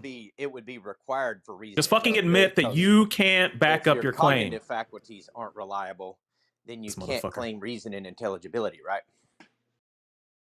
I don't know what cognitive faculties being I don't know what cognitive faculties being reliable has anything to do with anything, right? Presumably God could create someone whose cognitive faculties were completely unreliable, just entirely. I mean, presumably you think that that's possible to do. Maybe even God has morally sufficient reasons to do it, right? But that doesn't so if there's people who don't have he could have done it with everybody. He could have made it so everybody doesn't have reliable cognitive faculties, but I don't take that to be the same thing as God grounds intelligibility, right? In the case that God created someone who had completely aberrant cognitive faculties, would that make it so that God grounds unintelligibility as well? Because that's also consistent with consistent with the reading of the claim. Like the things that John said, for example, the things that God grounds all this, it's through him and whatever we do. Some people are irrational, so God grounds irrationality as well, right? So we don't want claims like that. No, actually, I can provide Bible verses that show that's in not which it says God can ensure confusion, for example, that we can know truth because of the reliability of our cognitive faculties. Not in those words specifically, but with that idea. Would you be willing to have a nice discussion on that if I gather up some Bible verses in the coming days? Look, if you want, I'll talk to you about whatever you want to talk about, Matt. Okay, well, I will do my homework and gather up some passages. No, I'm not satisfied with this. Both of you need to admit right now that you couldn't fucking support that claim. Yeah, I think you'll find, Josh, that there's an overwhelming amount. Oh, you think you found the fucking verse that says the Bible fucking grounds intelligibility? You found that verse, Matt? No, I'm so sick of these fucking clowns. Why do we let them in here? Stop whining, Delano. Fuck off, you little bitch. Take a break. Fucking huckleberry fuck. That's all we have, Del. I'm saying that I can provide passages that. No, do it now, bitch. Do it right now. Reliability of cognitive. Do it right now. No, I'm gonna gather them up. Yeah, because you fucking can't. It's gonna be what is that called? Fucking twat. Gish galloping. I'm gonna bombard you guys with so many passages. Goofy motherfucker. Refute them. You know what? I'm blocking Matt Adams right now. Block. Josh, first and foremost, it's not a controversial subject, right? It's not in question whether the Bible every says Christian it. would agree with it. This isn't even. I don't even look. This isn't even debated among Christians. Why? Look, there are Christians who don't think that grounding relations make any sense. So to say that God grounds anything is just a nonsensical claim to them. So what you just said is retarded. Well, Jesus actually claims to be the foundation, the cornerstone for everything. Of course. So if a Christian is not going to, if you're going to say that they disagree with that, then that's a problem for them. You don't have to. The point is that you don't have to interpret that as having anything to do with grounding relations. That's the point. I don't know how you could say that there's Christians who don't believe that everything's grounded in God metaphysically. What is That look? doesn't I don't know where you come up with that. To you? Look, what does grounding mean, Matt? I think the better word is foundational. Everything is foundational on something. The word grounding, I guess, is what people use, but I prefer a biblical viewpoint that foundational. For all intents and purposes, Matt, it's synonymous. What does that mean? Agree. What does it mean for something to be this like okay? So like so look, you're using a metaphor, right? For like a structure. When you say something is foundational, that means something like it's like there's like some structure that needs support. Is that the idea? It's like God is some structure that supports things. Are you sure it's not a starting point, John? No, not a starting point, Jane. That's a little bit something different. We'll discuss that. So like you think on your view, it's something like God is responsible for nomological laws or something like that, and that's in a non-nomological way? Because that would just be incoherent, right? I'm not sure what you're saying here. But I mean, Josh, how do you know your cognitive faculties are reliable? I'm not interested in having that discussion. It's kind of non-related. I'm just curious. I mean, we're talking about God guaranteeing the reliability of cognitive faculties. I'm asking, how do you guarantee your reliability? Matt, that's different. That's not what he's saying. I don't think Well, I just let's just say that that's a question that people like me to ask atheists. That's strange. I've heard that atheists won't answer that because they're scared. That's an interesting thing. You're probably right. This is what happens. You guys went in that room, and now he's fucking bolstered by Johnny Haas and Gavin's bullshit. He's just he's like so puffed up right now. Matt, you think that God guarantees the unreliability of your cognitive? Jack is trying to say it's a strange claim for a global skeptic to make. That's what he's trying to say, right? Yeah, but who's Skinny Pete gonna talk to? Jack, you need to debate. Jake on this, because I told him your position today, and he completely disagreed with you. So the next time, that's right. I would like to see you guys go at that. Which position? That skeptical theism leads to global skepticism. He says that's ridiculous. Oh my God! He said that that's a terrible argument. Well, Muslim metaphysician isn't like really a smart person. Yeah, but no, actually, he was familiar with it. He named several papers and courses we could read. He was actually very familiar with it. Beyond, there was this other guy, Michael Ray. Shut up, Mid-Cloud! You fucking dumb bitch! And if anybody wants to see the replays, it was the room I opened this morning. And it's a pretty short room. You can fast forward to when Jake comes in, and we start talking about this argument. We start talking about Jack's position, and Jake gives his viewpoint on it. Okay, great. I would love to see a debate.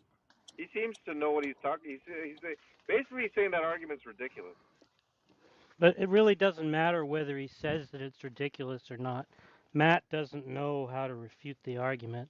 So as far as Matt knows, he's committed to global skepticism. Well, Jack. Well, actually, what I told my response, Jake said actually would be very similar to what he would respond to, with the exception of gave us. And then Jake even said the honest way to approach it is to say, well, you can view it this way and that way and provide other options. And if you don't do that, it's dishonest, is what he said. Yeah, he's saying Matt's response? They're acting dishonestly because they're not giving other options to refute it. Yeah, what's your response, Matt? Yeah, what's the response to the argument? Well, I'm not going to give it.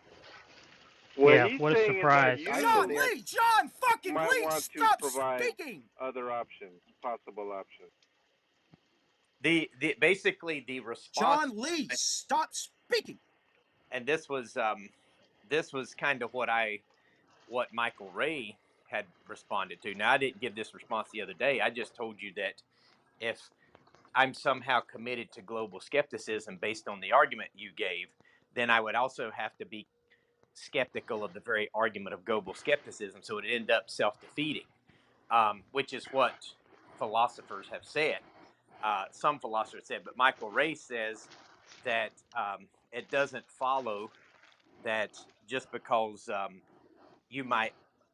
skeptical theism responds to the problem of evil doesn't follow you're a global skeptic, and he had actually said that would also, if that's the case, then the atheist would have to be, or the critic would have to be a global. Look, Well, if you what, think that's what. Hey, Matt. there's an easy argument. That's what Jake. There's an easy argument to make. There's an easy argument to make. There's an easy argument to make that if it's true that global skepticism is sorry, so hold on a sec. Sorry. It's easy. I want to explain the reasoning from what you're saying. Sorry, I have not been able to finish what I was saying. Sorry. Let me finish. You already finished what you said. Hang on. Let me finish what I'm saying. What I'm saying is, if that's the argument you're trying to run on the theist, you would fall victim to the same criticism. Yeah, you said that already. You didn't say I don't why. think that's true. Go on to say I don't think that. Hold on a sec. I want to look. I want to make something very clear from what you have said, which is that if it's true that your view implies global skepticism, and global skepticism is self-refuting, like you said, that means that global skepticism is false. And if global skepticism is false, then via modus tollens, your view is false. So you don't want to say that, John. Or sorry, you don't want to say that, Matt. Well, no, I couldn't say my view is false because I'd have to be skeptical that my view is false. And if I'm skeptical, if I'm not skeptical, my view is false, then global skepticism is self-refuting. For the record, that's not exactly what Jake said, but I'm sure you have your own views. Well, John, what Jake said, I already told him. They would fall victim to the same thing. But this is what I gave the other day, and this is actually what philosophers have said as well. Said many philosophers just consider global skepticism as self-refuting and don't even think it's a viable position. Look, I just want to see if you can follow the reasoning, right? We're assuming that what you said is true. Yeah, I'm trying to give you that, right? So we're assuming that if what you said about God and morally sufficient reasons and whatever, it's true that it implies global skepticism, and it's the case that global skepticism. He doesn't agree with that. Stop over talking me. You're so stupid. Why are you doing that? So the first premise is stop over talking me. Stop. Control yourself. So the first premise is John fucking Lee, stop speaking. So the first premise is if your view implies global skepticism, that's P1. If your view implies global skepticism, and then the P2 is that global skepticism is self-refuting. That means to say global skepticism is false. You can reword that as a conditional itself, right? That P implies not P. That's global skepticism. That's what it means for something to be self-refuting. So that it follows from that not P is true. So actually, let's just call that Q. So P implies Q. Q implies not Q. Therefore, not Q. Therefore, not P. That's just a modus tollens argument. That's way through. Well, let me give you a better. Wait a minute. Your argument, global skepticism can't be justified. Global skepticism can't be true. Premise 1. Premise 2. Global skepticism can't be justified.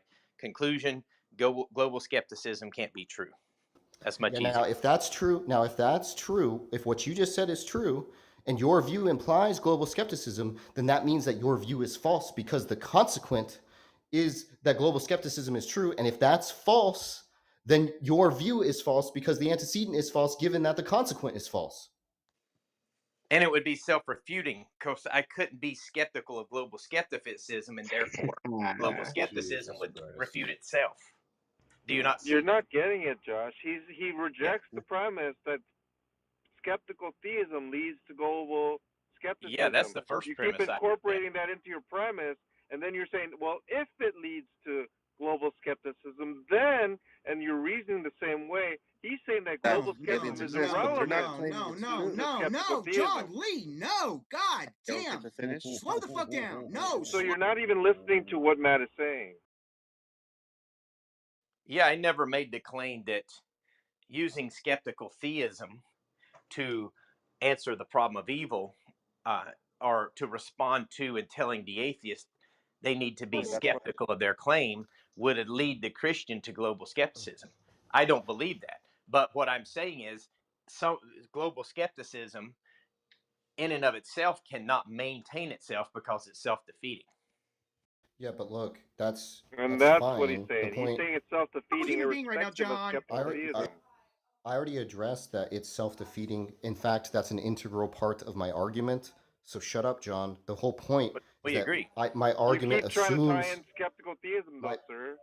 My argument assumes that, look, the point was that Matt was saying, let's assume that what you're saying is true for the sake of argument, so he could try to refute atheists, right?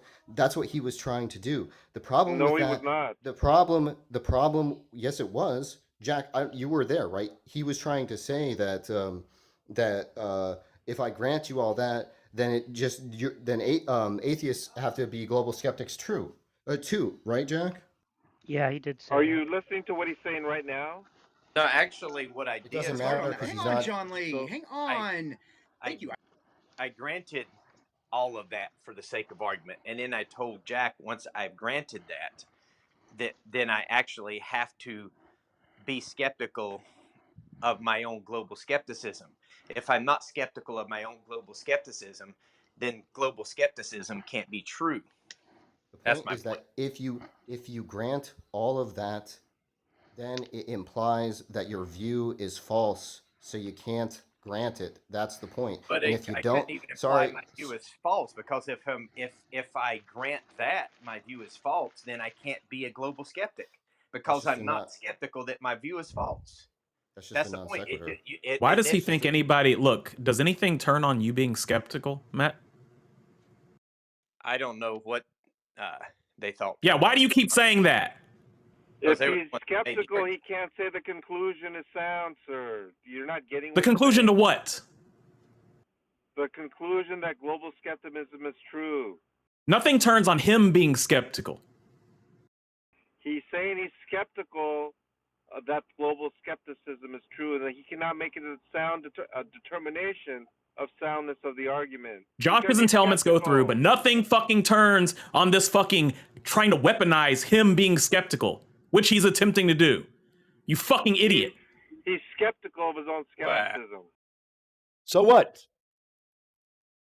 But if I'm skeptical of global skepticism, which means I can't be a global skeptic, but if I'm not skeptical of global skepticism, then global skepticism can't be true, because that's one thing I'm not skeptical of. Oh, it can't be true because he's fucking not skeptical of it. Yeah, because that would imply I'm not a global skeptic. Fucking boot this motherfucker. If there's one thing that you're not skeptical of, you can't be a global skeptic. So if I'm not skeptical of my own global skepticism, then I cease being a global skeptic. And that's why it's self-defeating. Why aren't you skeptical of global skepticism? Why aren't I? Yeah. Well, I'm not. I don't think that using he actually believes it's false would imply global skepticism. Why? Because there's no argument been presented that shows it would. Well, we can go through the reasoning. Michael Ray and... But hang on, I think he has... Jake, look, the I think Matt has... have offered rebuttals to it. Look, I think Matt has a decent point here, potentially. The point would be something like... The point would be something like this, is that... the usual way that skeptical theism is supposed to lead to global skepticism is that there's not supposed to be a way to constrain the skepticism. Like, once one is a skeptical theist, then it seems like that skepticism spreads elsewhere. But if we had independent reason to reject skepticism in other domains, right, reasons that we don't have available in the moral domain, then we may have reason to actually constrain skepticism in a way that may make the skeptical theist a bit better off with respect to the global skepticism worry. I don't know about that, because it seems to me you're just going to be contradicting skeptical theism if you do that. Okay, well, I'd like to see. I mean, I'd be interested in seeing how that goes. Well, it goes like this, right? The skeptical theist, right, is saying that they don't have access to the reasons that guide God's actions, right? Right. Yeah. Now, if you say, okay, I have independent reasons to think some proposition that's like, say, non-moral is likely true, right? Like that it's raining outside, and I adduce these various reasons for thinking so, right? Then I'm committed to thinking that God had more moral reason to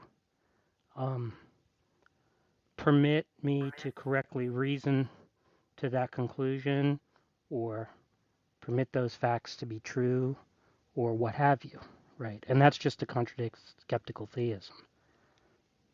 Well, it depends on the version of skeptical theism. Well, just the version that I laid out. I mean, maybe you could construct some other version. I mean, it's at least in the literature, it's been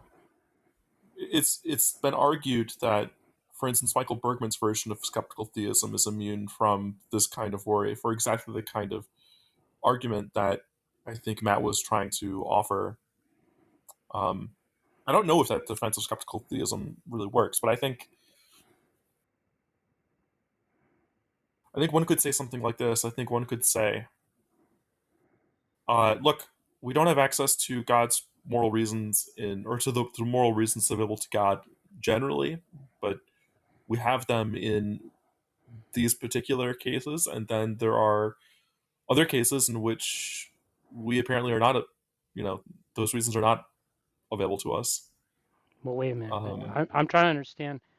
I'm trying to understand how they're saying, okay, the no-seum inference is an invalid inference, right? Because we don't have access to God's moral reasons. So how is it that they're restricting the fact that they don't have access to God's moral reasons just to the no-seum inferences about apparent gratuitous evils? Well, there's going to be two cases I can think of in which they're going to try to say that there's a constraint that can be put in place. One is that if there's a case where we actually can see what God's moral reasons are, and that wouldn't be a case where they would need to appeal to a no-seum inference, right? I mean, there's just no gratuitous or no apparently gratuitous evil involved in a case where we do know what God's moral reasons were.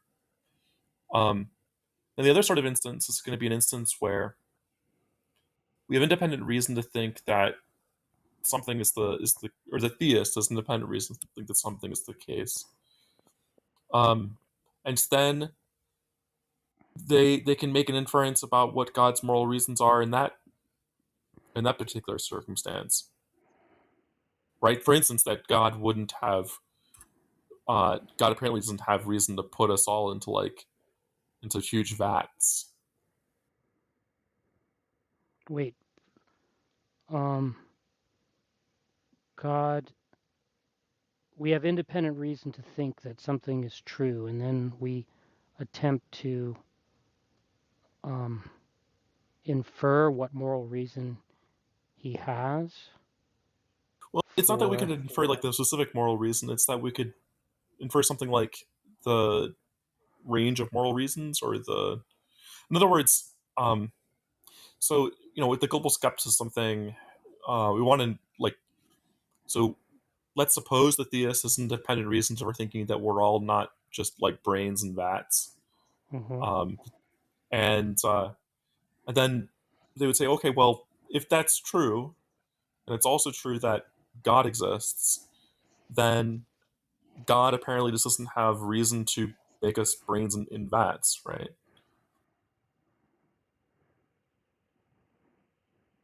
But I'm trying to understand why it is that they think they can have moral reasons in that case. They can have access to God's moral reasons in that case, but think that the no-seum inference doesn't go through. Because we have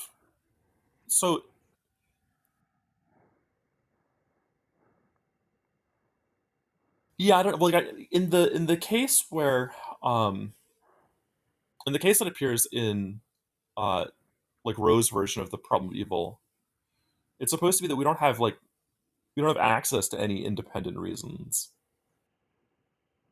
right? Like it's there's no other information available to us other than that we can't see what the moral reason would be. Mm-hmm. But in other cases, there is additional information available to us, and so it's not the no-seum inference isn't going to be the kind of inference that's going to be playing a role in those cases. But I mean, for one thing, it seems like I'm trying to understand, like, why am I not entitled to for the no-seum inference to go through? Because the no-seum inference can only go through when. So the intuition is supposed to be that you're only justified in concluding that God likely has no moral reasons for permitting the evil when the no-seum inference is supposed to be that you infer from the fact that you can't see any reasons that there probably are no reasons. Mm-hmm. And that inference intuitively takes place when there's no other information available to us other than that we cannot see the reasons. But if there are cases where we have extra information that helps to illuminate what sort of reasons God might have, then in those cases, it's not intuitive that we should be making a no-seum inference. Yeah, but what I'm trying to understand is, why am I not in my epistemic rights to conclude that this counts as strong disconfirmation of God's existence? These apparent gratuitous evils. Right. Yeah, I mean, well, why the...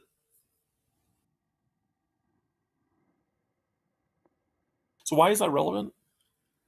Oh, because I'm just trying to understand, because they seem to be trying to restrict, they're trying to invoke a principle to say I'm not justified in this case, right? But then they're trying to find some way to restrict that principle in other cases. Right.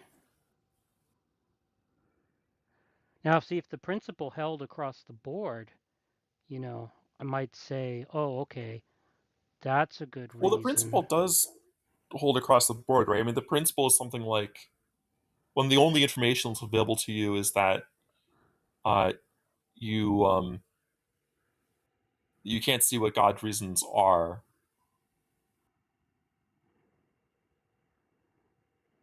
Then right. So what they want to say is that in the case where you can't see what God's reasons are, then you're not justified in saying that God probably has no reasons. Mm-hmm. Right. That's what they have to do to block the no-seum inference. Mm-hmm. And then, but that comes with a ceteris paribus clause, namely that there's no information available to you other than that you can't see what sorts of reasons God has. If that ceteris paribus clause is broken in other cases, then the skeptical theist may think that they are within their epistemic rights to make inferences about what God's moral reasons are in those other cases. But I'm just trying to understand. So what exactly is the reason why I'm not within my epistemic rights to conclude that apparent gratuitous evils strongly disconfirm God's existence? Well, that's a different question, which is why I asked you before why that was relevant. Like Well, I'm trying to understand what the principle is. Because, see, the way I understand the principle is something like, because we're finite beings or whatever, we don't have access to God's reasons. Right. But that's not the way that skeptical theism is spelled out across the board. That's fine. Unfortunately, so what would be an example of a way that they could block the inference? Well, I mean, one thing that's going to be frustrating is I can't pull up right now the the other versions of skeptical theism that have been offered, but okay. But I think that they could say that there's a caeteris paribus, like I was saying before, that there's a caeteris paribus clause involved, that when that caeteris paribus clause is satisfied, then we can't make an inference about what God's moral reasons are likely to be. But when it's violated, the principle has no entailments about whether we could make inferences about what God's moral reasons might be. And so in other cases, as far as skeptical theism is concerned, there could be other cases in which we are justified in making those kinds of inferences. And if that's the view, then that's the kind of skeptical theism that I think is going to be able to block the global skepticism worry, because it's going to turn out that the cases where the caeteris paribus clause is not satisfied are precisely the cases that matter for these other domains.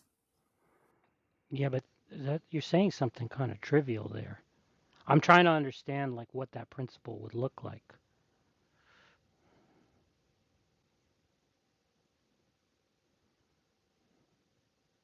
Yeah, I mean, I don't know that I'm able to do better than what I just did.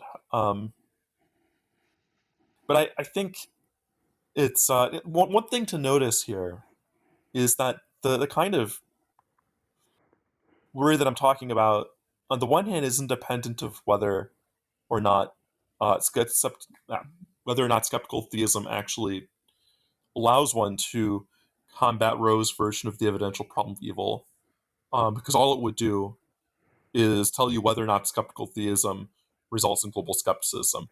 It may still be true that skeptical theism is not a good way to respond to Rowe's problem. It also doesn't show you whether or not the skeptical theism provides you with ammunition for replying to other versions of the evidential problem of evil. So in particular, I said that one of the cases in which skeptical theism is not going to have something to say is cases where it's not that we're making a no-seem inference.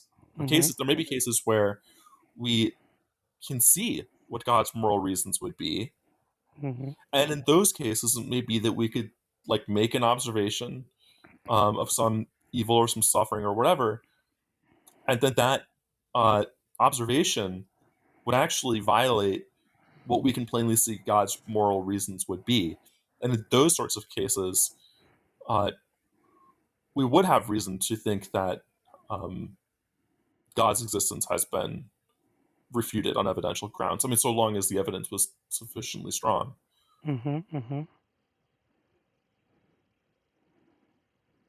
Yeah, well, I mean, I don't even think I need the evidential argument, because I think the logical problem is sound. But I just like the Pandora's box objection. It's very fun to run that objection. So if there's a good way to block it, it would be interesting to see. Yeah, I mean, this is something you should look into, because I know that one of the... anyway, it's been a long time since I've looked into skeptical theism, but I know that at least the last time I looked into this, which was 5 or so years ago, the cutting edge, at least at that time, was that the cutting edge way to block the Pandora's box objection was to make this claim about... on the one hand, to like make a much more nuanced claim about what skeptical theism actually is and how it's defended, and on the other hand, to use that much more nuanced conception of skeptical theism to say that it's the skepticism involved is only occurs in some cases and doesn't occur in others. It particularly doesn't occur in cases where we have other means of justifying the conclusions that we're reaching. So, for instance, it's all the stuff that I said. That if you have, so for instance, if you had like phenomenal conservative grounds for thinking that we're not brains and vats, then that would be a reason some skeptical theists claim for rejecting the view that skeptical theism is going to result in global skepticism. Yeah, but you'd have to specify the moral reasons that God would likely have or something, right? I don't know that you need to like specify the specific moral reasons, just that they can't be reasons that would violate what you take from your seemings about the external world. But I mean, I thought the point was that we're supposed to have access to moral reasons. Oh, no, remember I said that there were two cases in which, or at least two cases where skeptical theism is not going to apply. Like one is where we have access to God's moral reasons, but the other is where we don't necessarily have access to like specific reasons, but we have other reasons for thinking that there are various things that are true about the world, and those other reasons override whatever skepticism we may have from skeptical theism. I guess that's still sort of obscure to me. So I have like strong reasons. Let's say, so there's some proposition I think is true, like it's raining outside. And so then I adduce all these reasons, right, for thinking it's true. Now, if I affirm it, it seems like I'm in violation of skeptical theism because I'm saying God has more moral reason to, cause it to be raining outside or permit me. Well, that's right. Yeah, I mean, whatever moral reasons God has are ones that would not lead him to like make it be sunshiny outside but appear rainy. Right, exactly. So you're saying I don't need access to what those reasons are to assume that he more likely than not has such a reason? Yeah, that's right. That's the idea? If we already accept that God exists, and we accept that that on, say, phenomenal conservative grounds, I can know that it's raining outside, well then, I've placed a constraint on what God's moral reasons might be without actually specifying what God's moral reasons are.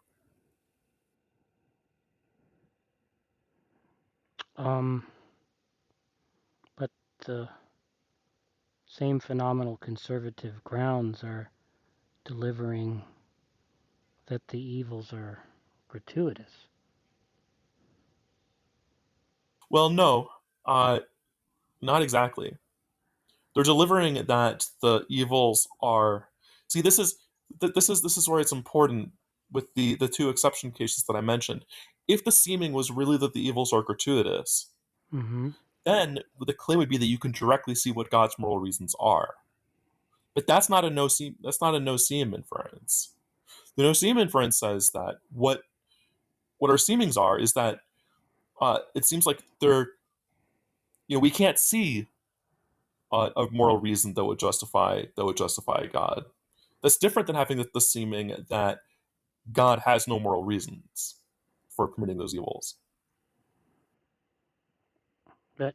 That's a subtle distinction, but it's an important one. And Rowe's argument relies on the version where what our seemings involve is our not seeing what the moral reason would be. If you had a different version of the evidential probable evil, where the claim was that, phenomenal conservatism allows me to directly see that God would oppose this thing were it to occur, And then I also have a seeming phenomenal conservatism.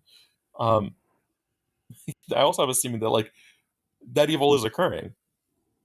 Well, then I would have reason for rejecting God's existence. But that's not Rowe's argument. But doesn't it seem like you could just reframe the argument that way?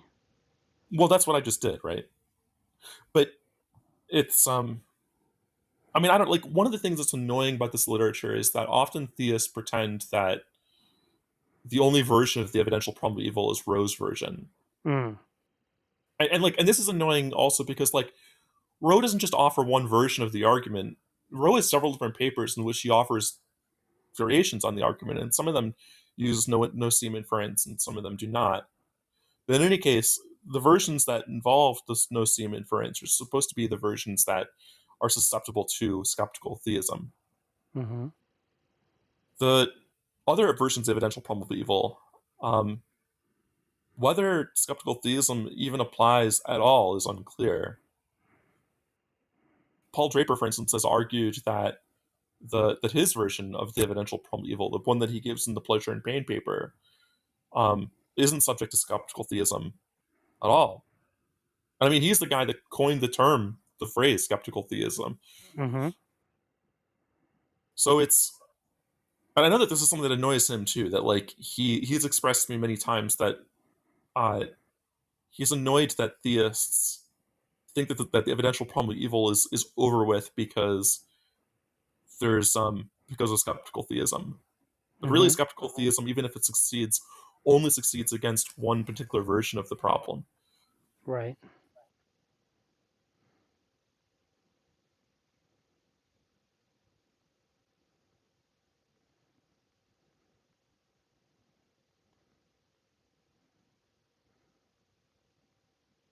How many versions are there?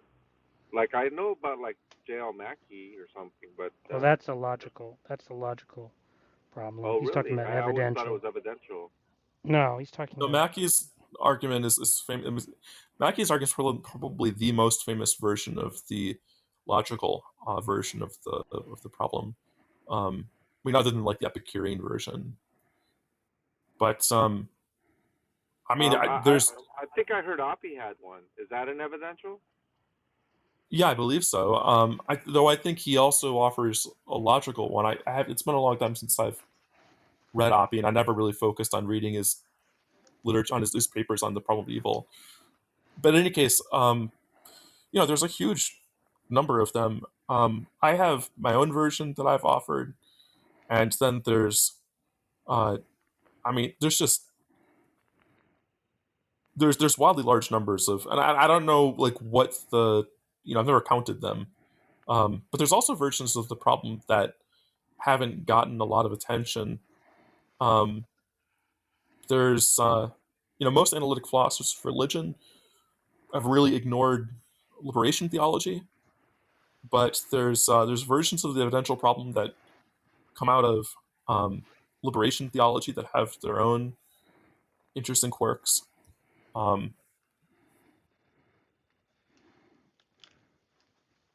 There's a book called "Is God a White Racist?" by William Jones, and Jones was a Black liberation theologian, but also an atheist of some sort. And he, in that book, he argues against. On the one hand, he argues against the other Black liberation theologians who were Christians, and on the other hand, he uses the experience of people of color to argue for a novel version of the problem of evil. I mean, one of the central questions that he poses in the book is something like this: if the way to judge someone's moral character is by what they've done in the past, well, then perhaps the way that we should be judging God's moral character is in terms of the past history of the world. But the past history of our world is one in which white people, for instance, have succeeded over people of other races. So that would lead one to conclude that God was some sort of white supremacist, and that conclusion is not one that Jones thinks that we should reach. So Jones thinks that the evidence that we see in our world would lead one to think that God favors some races over others, but no good being could favor some races over others. And this leads Jones to conclude that there is no God, or at least no interventionist God. Dan, surely you don't think that's a good argument, though, right? I don't think that that's a good argument. Or are you saying that you do think it is? Well, I didn't make a comment one way or another. I just pointed out that this is an argument that's been put forward in the literature. Yeah, sure. That's why I was asking. Surely you don't think that, but maybe you do. I'm not sure. I don't think he wants you to call him Shirley. I guess it's true. I mean, I also, if I was offering that argument in a debate, I wouldn't offer it the way that I just did. The way that I just offered it was meant to summarize it, and not necessarily to offer the most compelling version of it.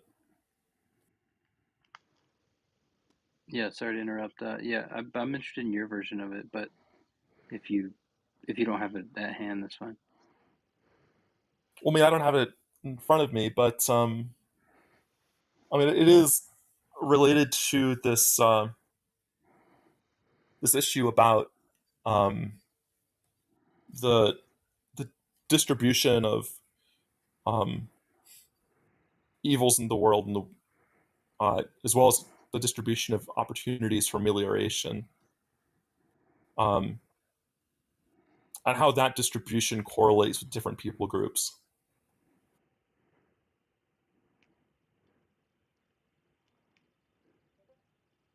But it's been a long time since I've worked on that. I